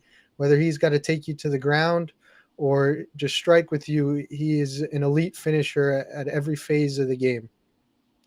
But Islam Makhachev, he's straight out of Dagestan, Russia, where these guys, all they do is wrestle, clinch you, take you to the mat, and it's a nightmare to get out of.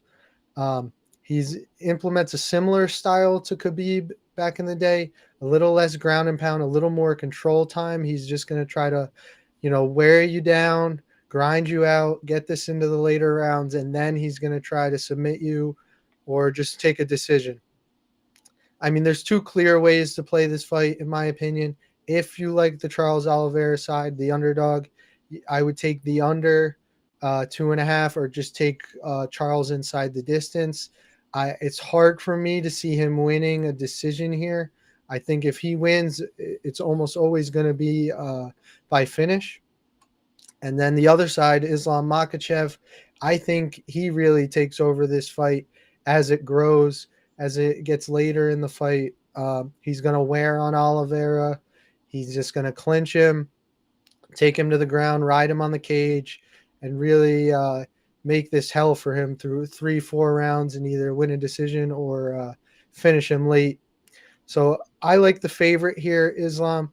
I think he can get inside, clinch him up, neutralize Charles's high-powered offense. And I've got 4 units on him here, one of my bigger plays of the last couple months. And I think it's still a ton of value at the minus 180 price tag. Yeah. I'm with you. So much information, right? I love how you break it down. And if you're going to take Makhachev, right? Is that how you say it? Yes. If you take him, you almost want to take a prop bet, right? You're not going to take him to go the distance, right?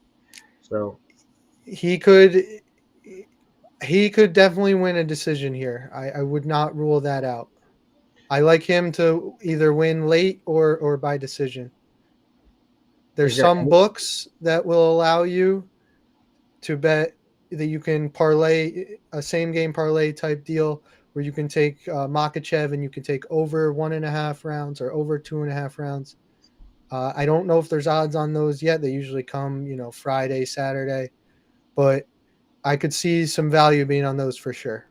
That's funny. That's exactly where I was going to go with that, and see if lines were out on that. But yeah, Saturday morning is when this is going to air, and we will be looking as soon as we finish up this show today, or the show that's going to be on Saturday. That we will be looking for those lines. I will be looking for those lines. I'm not. I don't know about we, but I have this thing, and if you've We. had it, yeah, we. If you haven't been, if you heard me say, when everything goes well and everybody that comes on wins, it's we. And when they're not winners, it's you. So Exactly. I'm kidding. Obviously, I'm I kidding, but it's something that I like to make fun at, and yeah, I'm looking forward to getting in action. And I just wanted to bring up right before I let you go, Conor McGregor was really like my. Obviously, had been around. I'm older, right? I've been around since the inception of MMA, but that's when the first pay-per-view I ever was invited to a party to go watch Conor McGregor and the fight you mentioned. And that's when it just started like, man, this is pretty cool, right? Because I told you I was a boxing guy. And then this is, I mean, Conor McGregor, man, whether you like him or don't like him, uh, great for the sport, right? It's a polarizing figure. Right. Yeah. You said it in 2 words, right? You didn't have to go like that. But he's absolutely changed the sport. Yeah. The amount of eyes that are on it now, you can definitely attribute a lot of it to him and that fight in general. But Right. the build up to that fight, the trash talk, everything, it all culminated in the cage. And I was big on Khabib in that one. I think the line was overstated because Connor was, he was very popular, similar to Yeah. a fight on this card in Sean O'Malley. Um, but yeah, this is similar to that fight in Islam Makhachev. He's just going to try to take him down, and Charles Oliveira, he's a finisher. He's either going to knock him out, sub him, or he's going to go down trying. Well, I can't wait to watch. I'm looking forward to it. We are recording on a Thursday night, and this will be playing on Saturday, so we'll definitely have to change the lines and see how they move. I hope that is there another big card. I'm going to ask you before I look. November 12th is what I was looking at. Um, UFC 282, I believe. uh, Adesanya versus Pereira. Great fight. so I'm Two hoping. Yeah, go ahead. Go ahead. It's two kickboxers. They fought previously twice in kickboxing, not in the UFC. Now they've both made their way to the UFC. Adesanya has been the champ for a few years. He's only lost one fight in the UFC, and that was up a weight class. He went up to challenge for the belt. Just lost to a bigger man, a little more skilled. But this should be an incredible fight. It's the trilogy. Pereira, the guy who's challenging for the belt, he's only got 3 UFC fights, but he's got 2 wins over Adesanya in kickboxing. So it's an incredible matchup.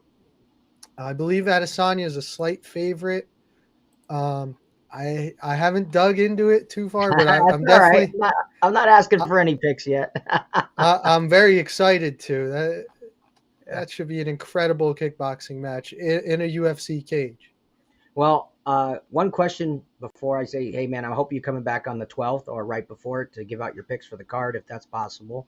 Let you marinate with that for a little bit. And also in the Jersey area, many fights there locally for you to go watch in person, or in the Atlantic City area. Does that happen very often for you? So PFL, Professional Fighters League, they're on ESPN every once in a while. They'll come to Atlantic City. They put on some good shows there. UFC, I've gone to quite a few. They went to Long Island, right? It's a short ride. I'll go to all the MSG cards. I'll be at the Adesanya Pereira card. They come to Newark. I've gone to 2 or 3 Newark shows. It's always fights up here. No, that sounds great. And you know what I'm finding out, Neat, is it's not like football, any other major sport. This is year round. And as I get into this and the wagering aspect of it, I'm really getting involved, and I love having you on. And this has been an eye-opening experience just in the last few weeks. Obviously, I was aware of the sport and have watched it many times, but when you analyze, what's actually supposed to happen and then see it actually happen, that's pretty cool to me. And on top of that, going and cashing the ticket is even better. So, That's the best part. yeah. Before we let you go, let everyone know how to follow you, please. So you guys can follow me on Twitter, Prodigy _ MMA _. I post a lot of free bets, a lot of information, just general things about the fights. You can find me on Instagram, same handle. And I'm looking forward to this card, man. Do not Yeah. miss this on Saturday. If a reminder to anybody who's interested, the fights they start at 10 a.m. Eastern time. This card is in Abu Dhabi. It's not your classic, 10 p.m. fight night. This is going to start early, and I believe the main card is going to be on at 1 or 2 p.m. So the main card starts at 2 p.m. You're talking Eastern time. We're Central time. So literally right after this airs is getting in action. Man, I love on top of college football. Are you kidding me? It's what more could you ask for? Well, I mean, it is a little strange being right on top of, college football. So, I mean, viewership is going to be, a little fight, but it's in Abu Dhabi, right? They have to do it at this time.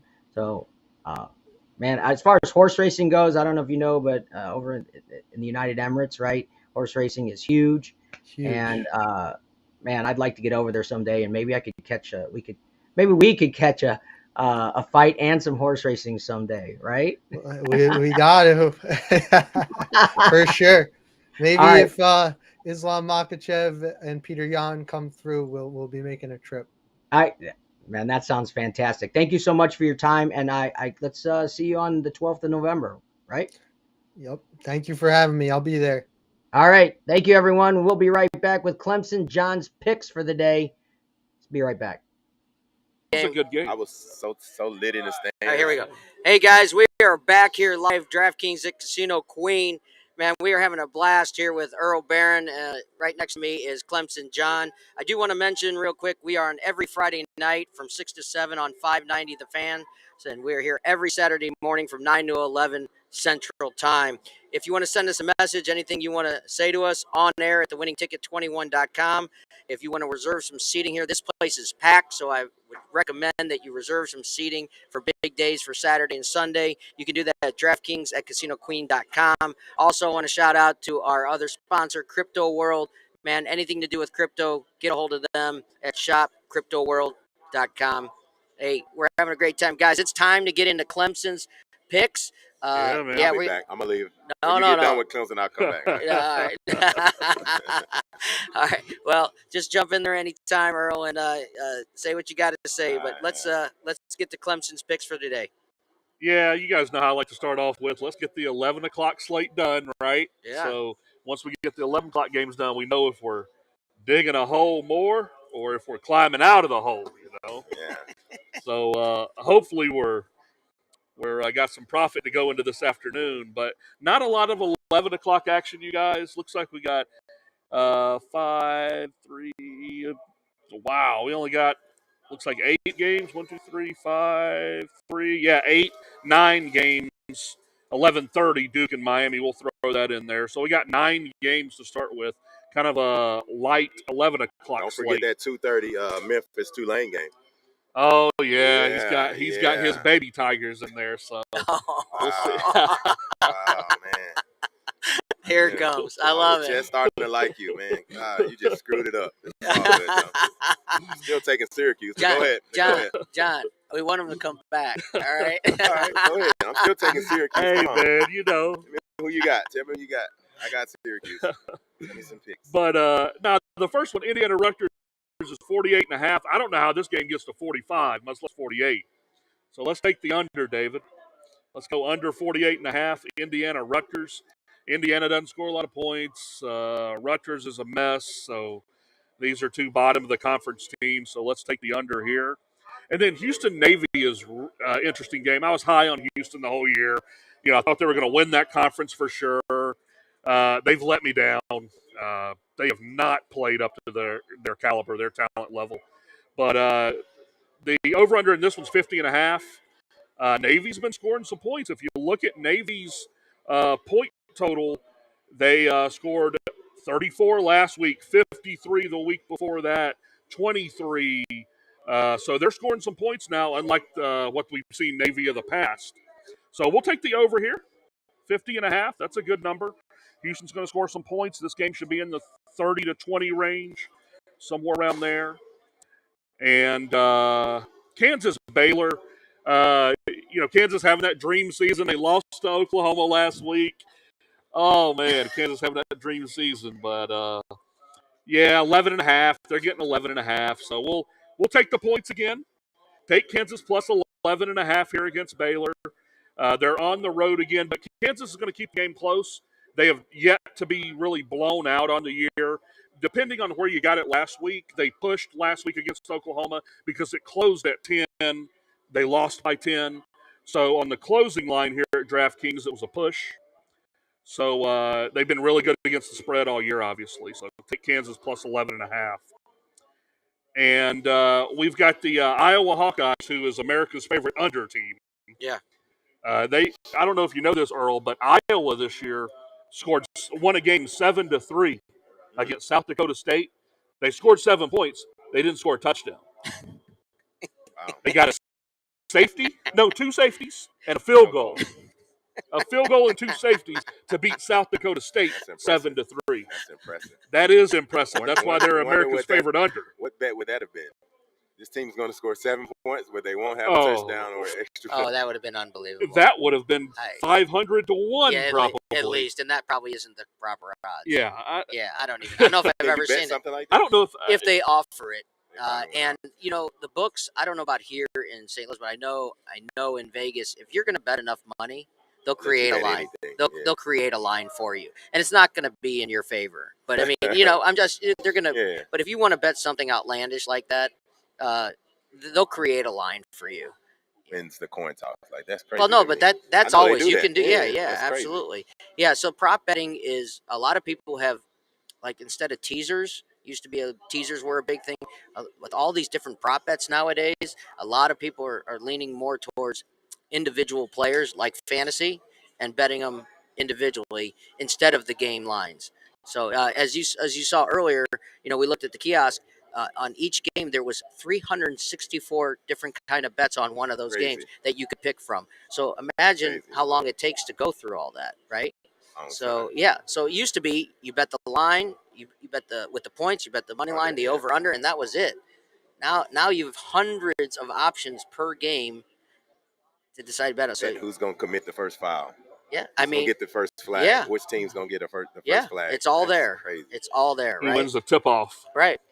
Yeah, you can. Tip? Yeah, I can't think of the name of the movie with Adam Sandler, but he did like this crazy 6-team prop bet parlay in the movie, and the tip-off started it. Oh. Yeah, I'll have to think of the Little name. Nicky, was it? No. I'll think of the name.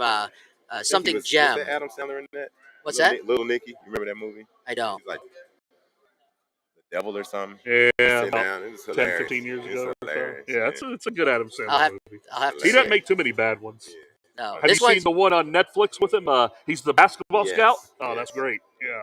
So Uncut Gems is the movie. Oh, Uncut Gems. Yeah, KG in that? Yeah, KG's in that. Yes. KG's in that. Yes. Yeah. So that was you seen the movie? No. Well, you need to watch it. I'll watch I'm going to tell you, it started off fun. It started off kind of slow, and I was just like, I'm not. No, it's definitely worth your time. Yeah, you'll like it. Yeah, total big gambler he was, and it's worth your time. All right.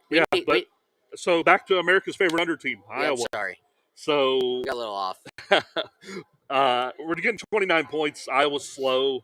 They should keep this game relatively within the 20s. So I feel comfortable taking 29 points with Iowa, even though Ohio State gets back Jackson Smith and Jigba, the big receiver that's been out for about a month now.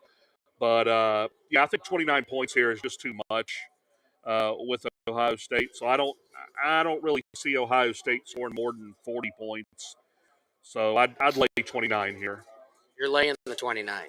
Iowa plus 29. Iowa plus 29 Iowa and a half. plus It's 29. 29 and a half we got here at DraftKings. 29 and 29 and a half, depending on. So we want Iowa to lose by. No, we want them to. Well, you want them to win. You You want want 'em- Iowa to lose less than 30 or win. right, Either one. right. You're getting 29 points. Iowa plus 29. Yeah, yeah. So whatever the final score is, add 29 points to Iowa, and that's what we're getting. Okay. Yeah. How was So- Ohio State this year? They've looked pretty good, but they hadn't played I don't know anybody. I rankings hate or to say anything. that Yeah. because I hate when people talk about schedule. They hadn't played anybody because I always said it ain't who you play, it's HOW how you play. So if you watch the games, you know that Ohio State's got a ton of talent and they're for real. But I just think this game, Iowa's going to slow it down. Okay. Iowa likes to run the ball as much as they can, use up every second of the play clock, limit the possessions that Ohio State's going to have. Okay. So I like taking the 29 points here. But Duke and Miami, so everybody thought, everybody goes into every year the past couple of years thinking Miami's back, right? The U is back, but not this year either. Duke's getting 10 points here. Miami lost to Middle Tennessee State by about 15 points earlier this year. So, Duke's a decent team. They gave North Carolina a scare last week. So I think Duke getting 10 points here, I like it. So I'll lay Duke plus 10 here. Did you skip an 11 o'clock game? Yeah, but I'm not going to take Louisiana Monroe. No, yeah, I'm I'm talking not going about to take Clemson. the Louisiana Monroe. Oh, I'm not taking 14 points with my boys. Yeah, let's talk about Yeah. Clemson. Yeah. Why not? How can So you not that's talk just about big. Clemson? Syracuse undefeated. And? Syracuse is undefeated. And? Are you a Sean fan or Tucker's not? one of the better running backs in Are the you a country. fan or not? You got faith in your team? I'm a fan. What does undefeated have? It's just a record. I know. It's a record. I just don't like betting on them that much, man. I get nervous. I like to just watch the game, hone in, get my ankles taped, grab a biscuit for an 11 o'clock kickoff. Wait a second. Except when he likes the game, then there is action on Well, I liked it last week. Clemson -3. That was a steal. Who did they Clemson play -3 to 3.5. Who did they play last week? Florida State in Tallahassee. So we covered every aspect of that game. It was just a downright crush in Florida State. We killed them. They got a touchdown late, so if you look at the final score, you might be a little deceived. But so you're laying off this game? Yeah, I'm not taking 14 points here. I'm not going to give that one out. That's a big point spread. Syracuse is undefeated. Rolling into Death Valley undefeated, ranked 14th. Y'all are undefeated too, right? Well, yeah. Yeah, we usually are undefeated. All right. So, Yeah. So you basically saying it's a chance that y'all probably won't be undefeated after today. No, you're undefeated, but I don't know if we'll win by more than 2 touchdowns. Yeah. I got a lot of respect for Dino Babers and Syracuse. And Respect or is it fear? Which one is it? it ain't fear. It ain't never fear. I mean, if my team was undefeated, I'd be like, man, we're going to go undefeated. We're going to smack them. I don't care who they are, what the weather's going to be. We're going to smack them by more than 14. That's if I was with him. This don't happen. If I was a He's real, calling you out, John. if you were a real tiger, you wouldn't have those Oh, problems. wow. Like you said, the baby tiger that you mentioned earlier. Yeah. Go ahead. I'm gonna let you finish, man. I don't want to interrupt. I'm gonna shut up. I'm done for today. Yeah, I just 14 points is a lot, guys. Syracuse is He's a gonna good keep team. saying the same thing, Earl. They are. So I shouldn't bet this game, basically. I wouldn't bet it. Okay. I wouldn't. All right. Or you take Take Syracuse. Syracuse. Yes. No, I From my side is what I'm hearing. Take Syracuse Put plus that the check 14. mark right there. Syracuse Orange Man. All right. Plus, bam. There we go. I love it. I I love knew it. you guys were going to get me about this big point spread this All week. roads lead to Clemson. They right? do. They do. The good news is there's a team with a lot of orange that's gonna win today in that game. Yeah. Yeah, that's for sure. One of the team orange will win. teams are going to win. But it's a little 11 a.m. kickoff, noon local time, of course. So I noon haven't watched kickoff in Syracuse. Death Valley. What is their? What are they? They have a good quarterback, good running back. Syracuse good or team. Clemson? Yeah. Syracuse. Yeah. They actually What got do they do? they Like, got what's a their- they got a quarterback that's from South Carolina. Okay. So and then Sean Tucker's one of the best running backs in the ACC, if not the country. Okay. So Check that game out. yeah, Syracuse. Dino Babers got him rolling. I like Dino. He's been at Syracuse Syracuse for a has long been known time. for basketball, so it's shocking I that they're know. 6-0 and they're I playing know. against the Baby Tigers today. It's gonna be. Sounds like it's gonna be. You a big opened game. you opened it up. He You opened started it up. No, you He can close started it. He said the Memphis Tigers were the Yeah, Baby Tigers. I was yeah. like, I don't know. Yeah. I don't So know. You opened it. You're on your own, my man. We got the baby tigers, and then we got the baby tigers, the other M tigers, the Missouri tigers. Those are the baby tigers, like the puppies. Hey, they Puppy tigers. almost beat Georgia. Yeah, they gave that game away. Almost don't count. You had Yeah, to bring you're right. That, No, you had you're to right. bring that Hey, man, up, I man. almost won a $1,500 pot the other day, but I lost. So almost don't count. I Think forgot. about it that way. I forgot who I was talking to. Yeah, Almost don't count. counts in laundry and horseshoes. Yeah, but not when it comes to money and sports. Yeah, That's true. Yeah, Almost that's got a 100%. blackjack. Yeah, but you lost. So Yeah. Almost don't Next, the famous word in gambling is next, right? Next. What have you done for me lately, right? Yeah. Well, what have you done for me lately? We're going to move on to 2:00. Yeah. And West Virginia plus 4.5. I like this here. The Prodigy would like this bet. Yeah. He's a West Virginia guy, so I like West Virginia plus 4.5 Has it here. dropped? It's at 5. It's at does 5. that mean It's moved to 5, guys. So West Virginia plus 5. That's a good thing when you're taking the dog. Yeah, Get an when you're extra half taking a the point. dog, that's a good thing. All right. I'm having trouble finding that game on the So, sheet. Where are you It's a looking at? 2:00 game. Dude. Oh, it's a 2:00 How game. about Okay. the UCLA, Oregon? UCLA, Oregon. There we are. Yeah, right. Yeah, I right got above it. that. I got it. But West Virginia plus 5 here. They beat Baylor last Thursday. Texas Tech is not the better team here, but they're at home. That's why you're getting 5 points, because Texas Tech's at home. So I like West Virginia plus 5 here. Now, the pick of the week here, everybody's going to be on Ole Miss beating LSU. There's not many people that's going to be on LSU today. I don't know why. This is what is it on the sheet here? Ole Miss LSU, is it 1.5? Yep, plus 1.5. Yeah, it's been moving ever since these sheets have been printed. It might be a pick 'em today, 1.5. but everybody's jumping all over Ole Miss. So Vegas and the book's going to be happy if LSU wins, David. But Ole Miss here, I'm going with Ole Miss as well. They're just a better team. There was a game at LSU a couple weeks ago that it was Tennessee -3. I was all over Tennessee. Didn't know why it was -3, and Tennessee beat them by about 20. Tennessee killed them the whole game. Tennessee was the better team, just like Ole Miss is the better team here. They're the 7th-ranked team. LSU is unranked. Not that I, put a lot of stuff into rankings. I don't, a lot of these guys that do the rankings don't know what they're talking about, in my opinion. But a lot of it has to do with name. Yeah, a lot of it has to do with names. What they've historically, when you say LSU, you think national championship, top 10, top 5. Now it's like, all right, LSU's coming to town.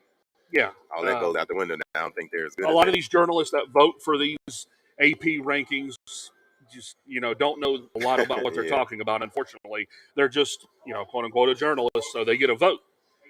But Ole Miss is ranked 7th nonetheless. They're the better team. LSU's out of the top 25.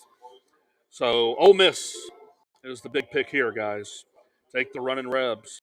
UCLA, Oregon, going to be a lot of scoring here. UCLA's getting 7 points. UCLA has been rolling.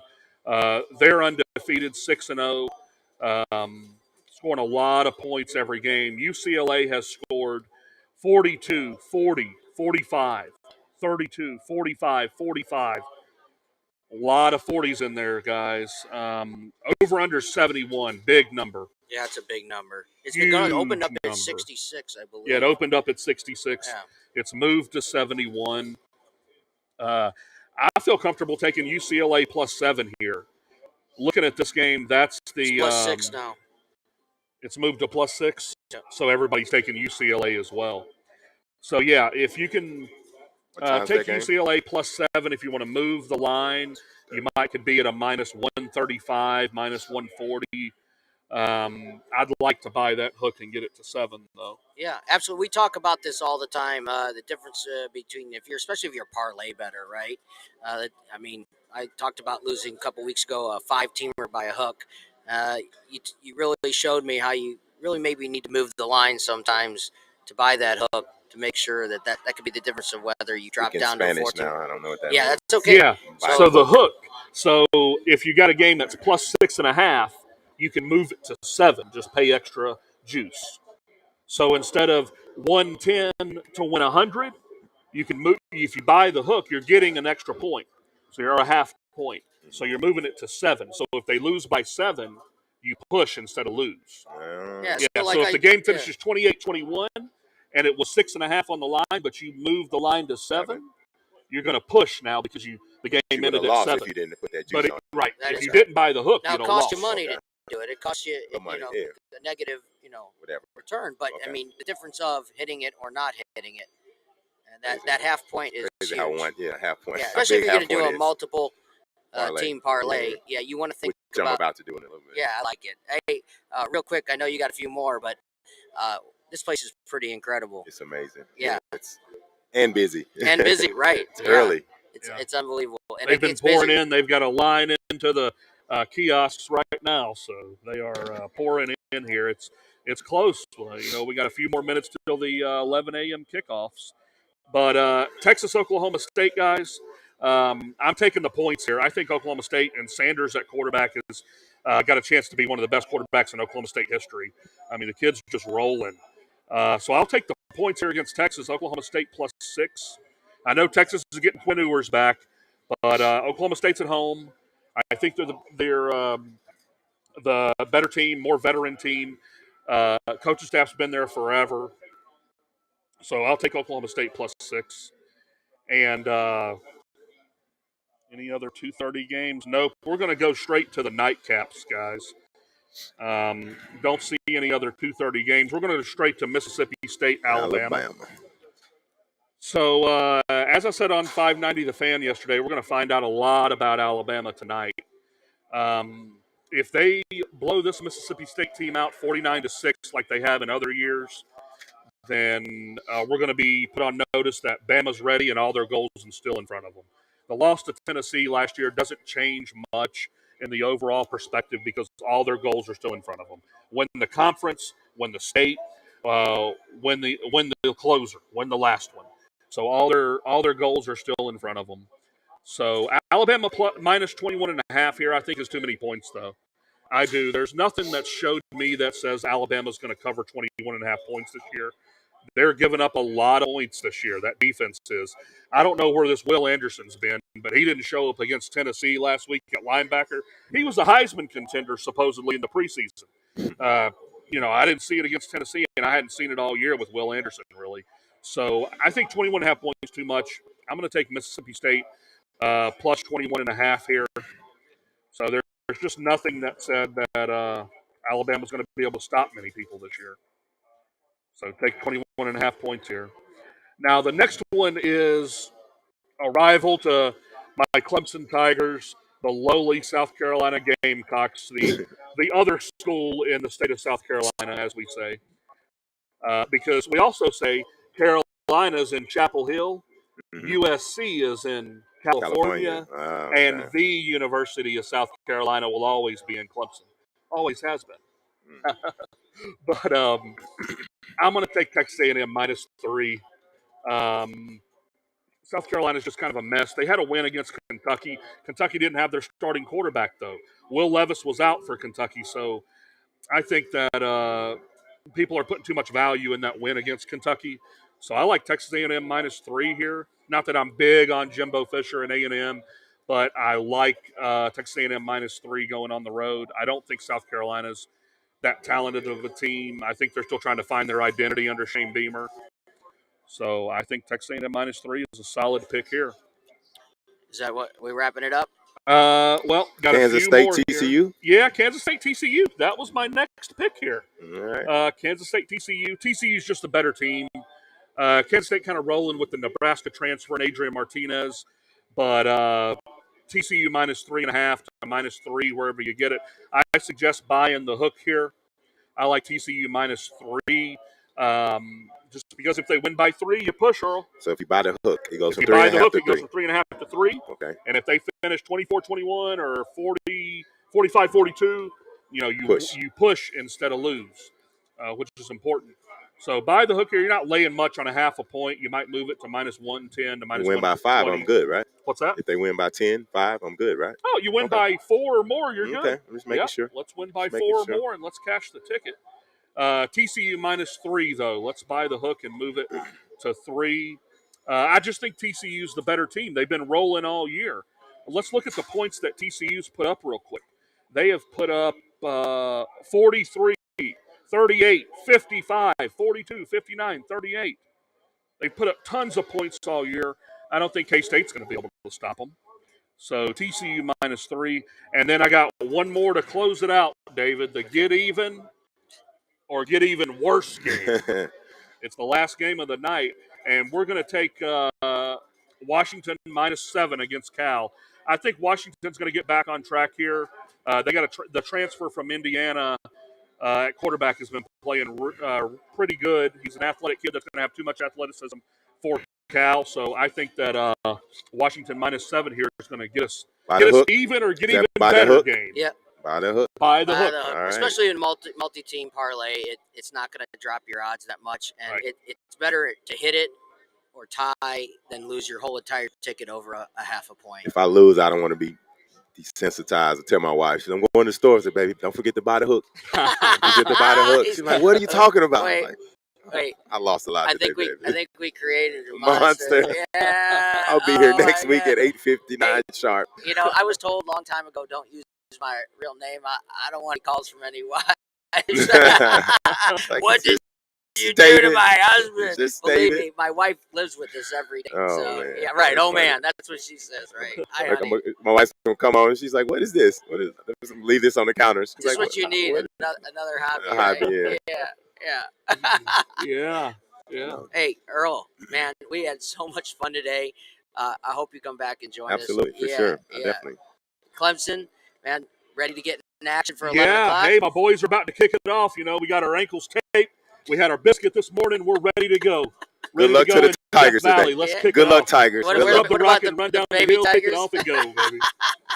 Good luck to all the you Tigers know, out there today. yeah. All the Tigers. Good luck to all LSU the Tigers, Tigers out Clemson there, Tigers, except Miss SU. Tigers, Missouri Tigers. I never have liked LSU too much, but good luck to all the others. Absolutely. Hey, absolutely. guys, don't forget to listen to us every Friday night on 590 The Fan from 6 to 7 p.m. right after Bernie Miklasz. And we're here every Saturday morning from 9 to 11 Central Time. Man, this has been so much fun. I want to thank our sponsors, DraftKings at Casino Queen, Crypto World. Especially special thanks to Earl Barron for joining us the last couple hours. Clemson John, my co-host. And, of course, none of this happens. Oh, Prodigy MMA. None of this happens without our producer, Russell Sides. I really appreciate all his hard work. Man, until next week, everyone, thanks for watching.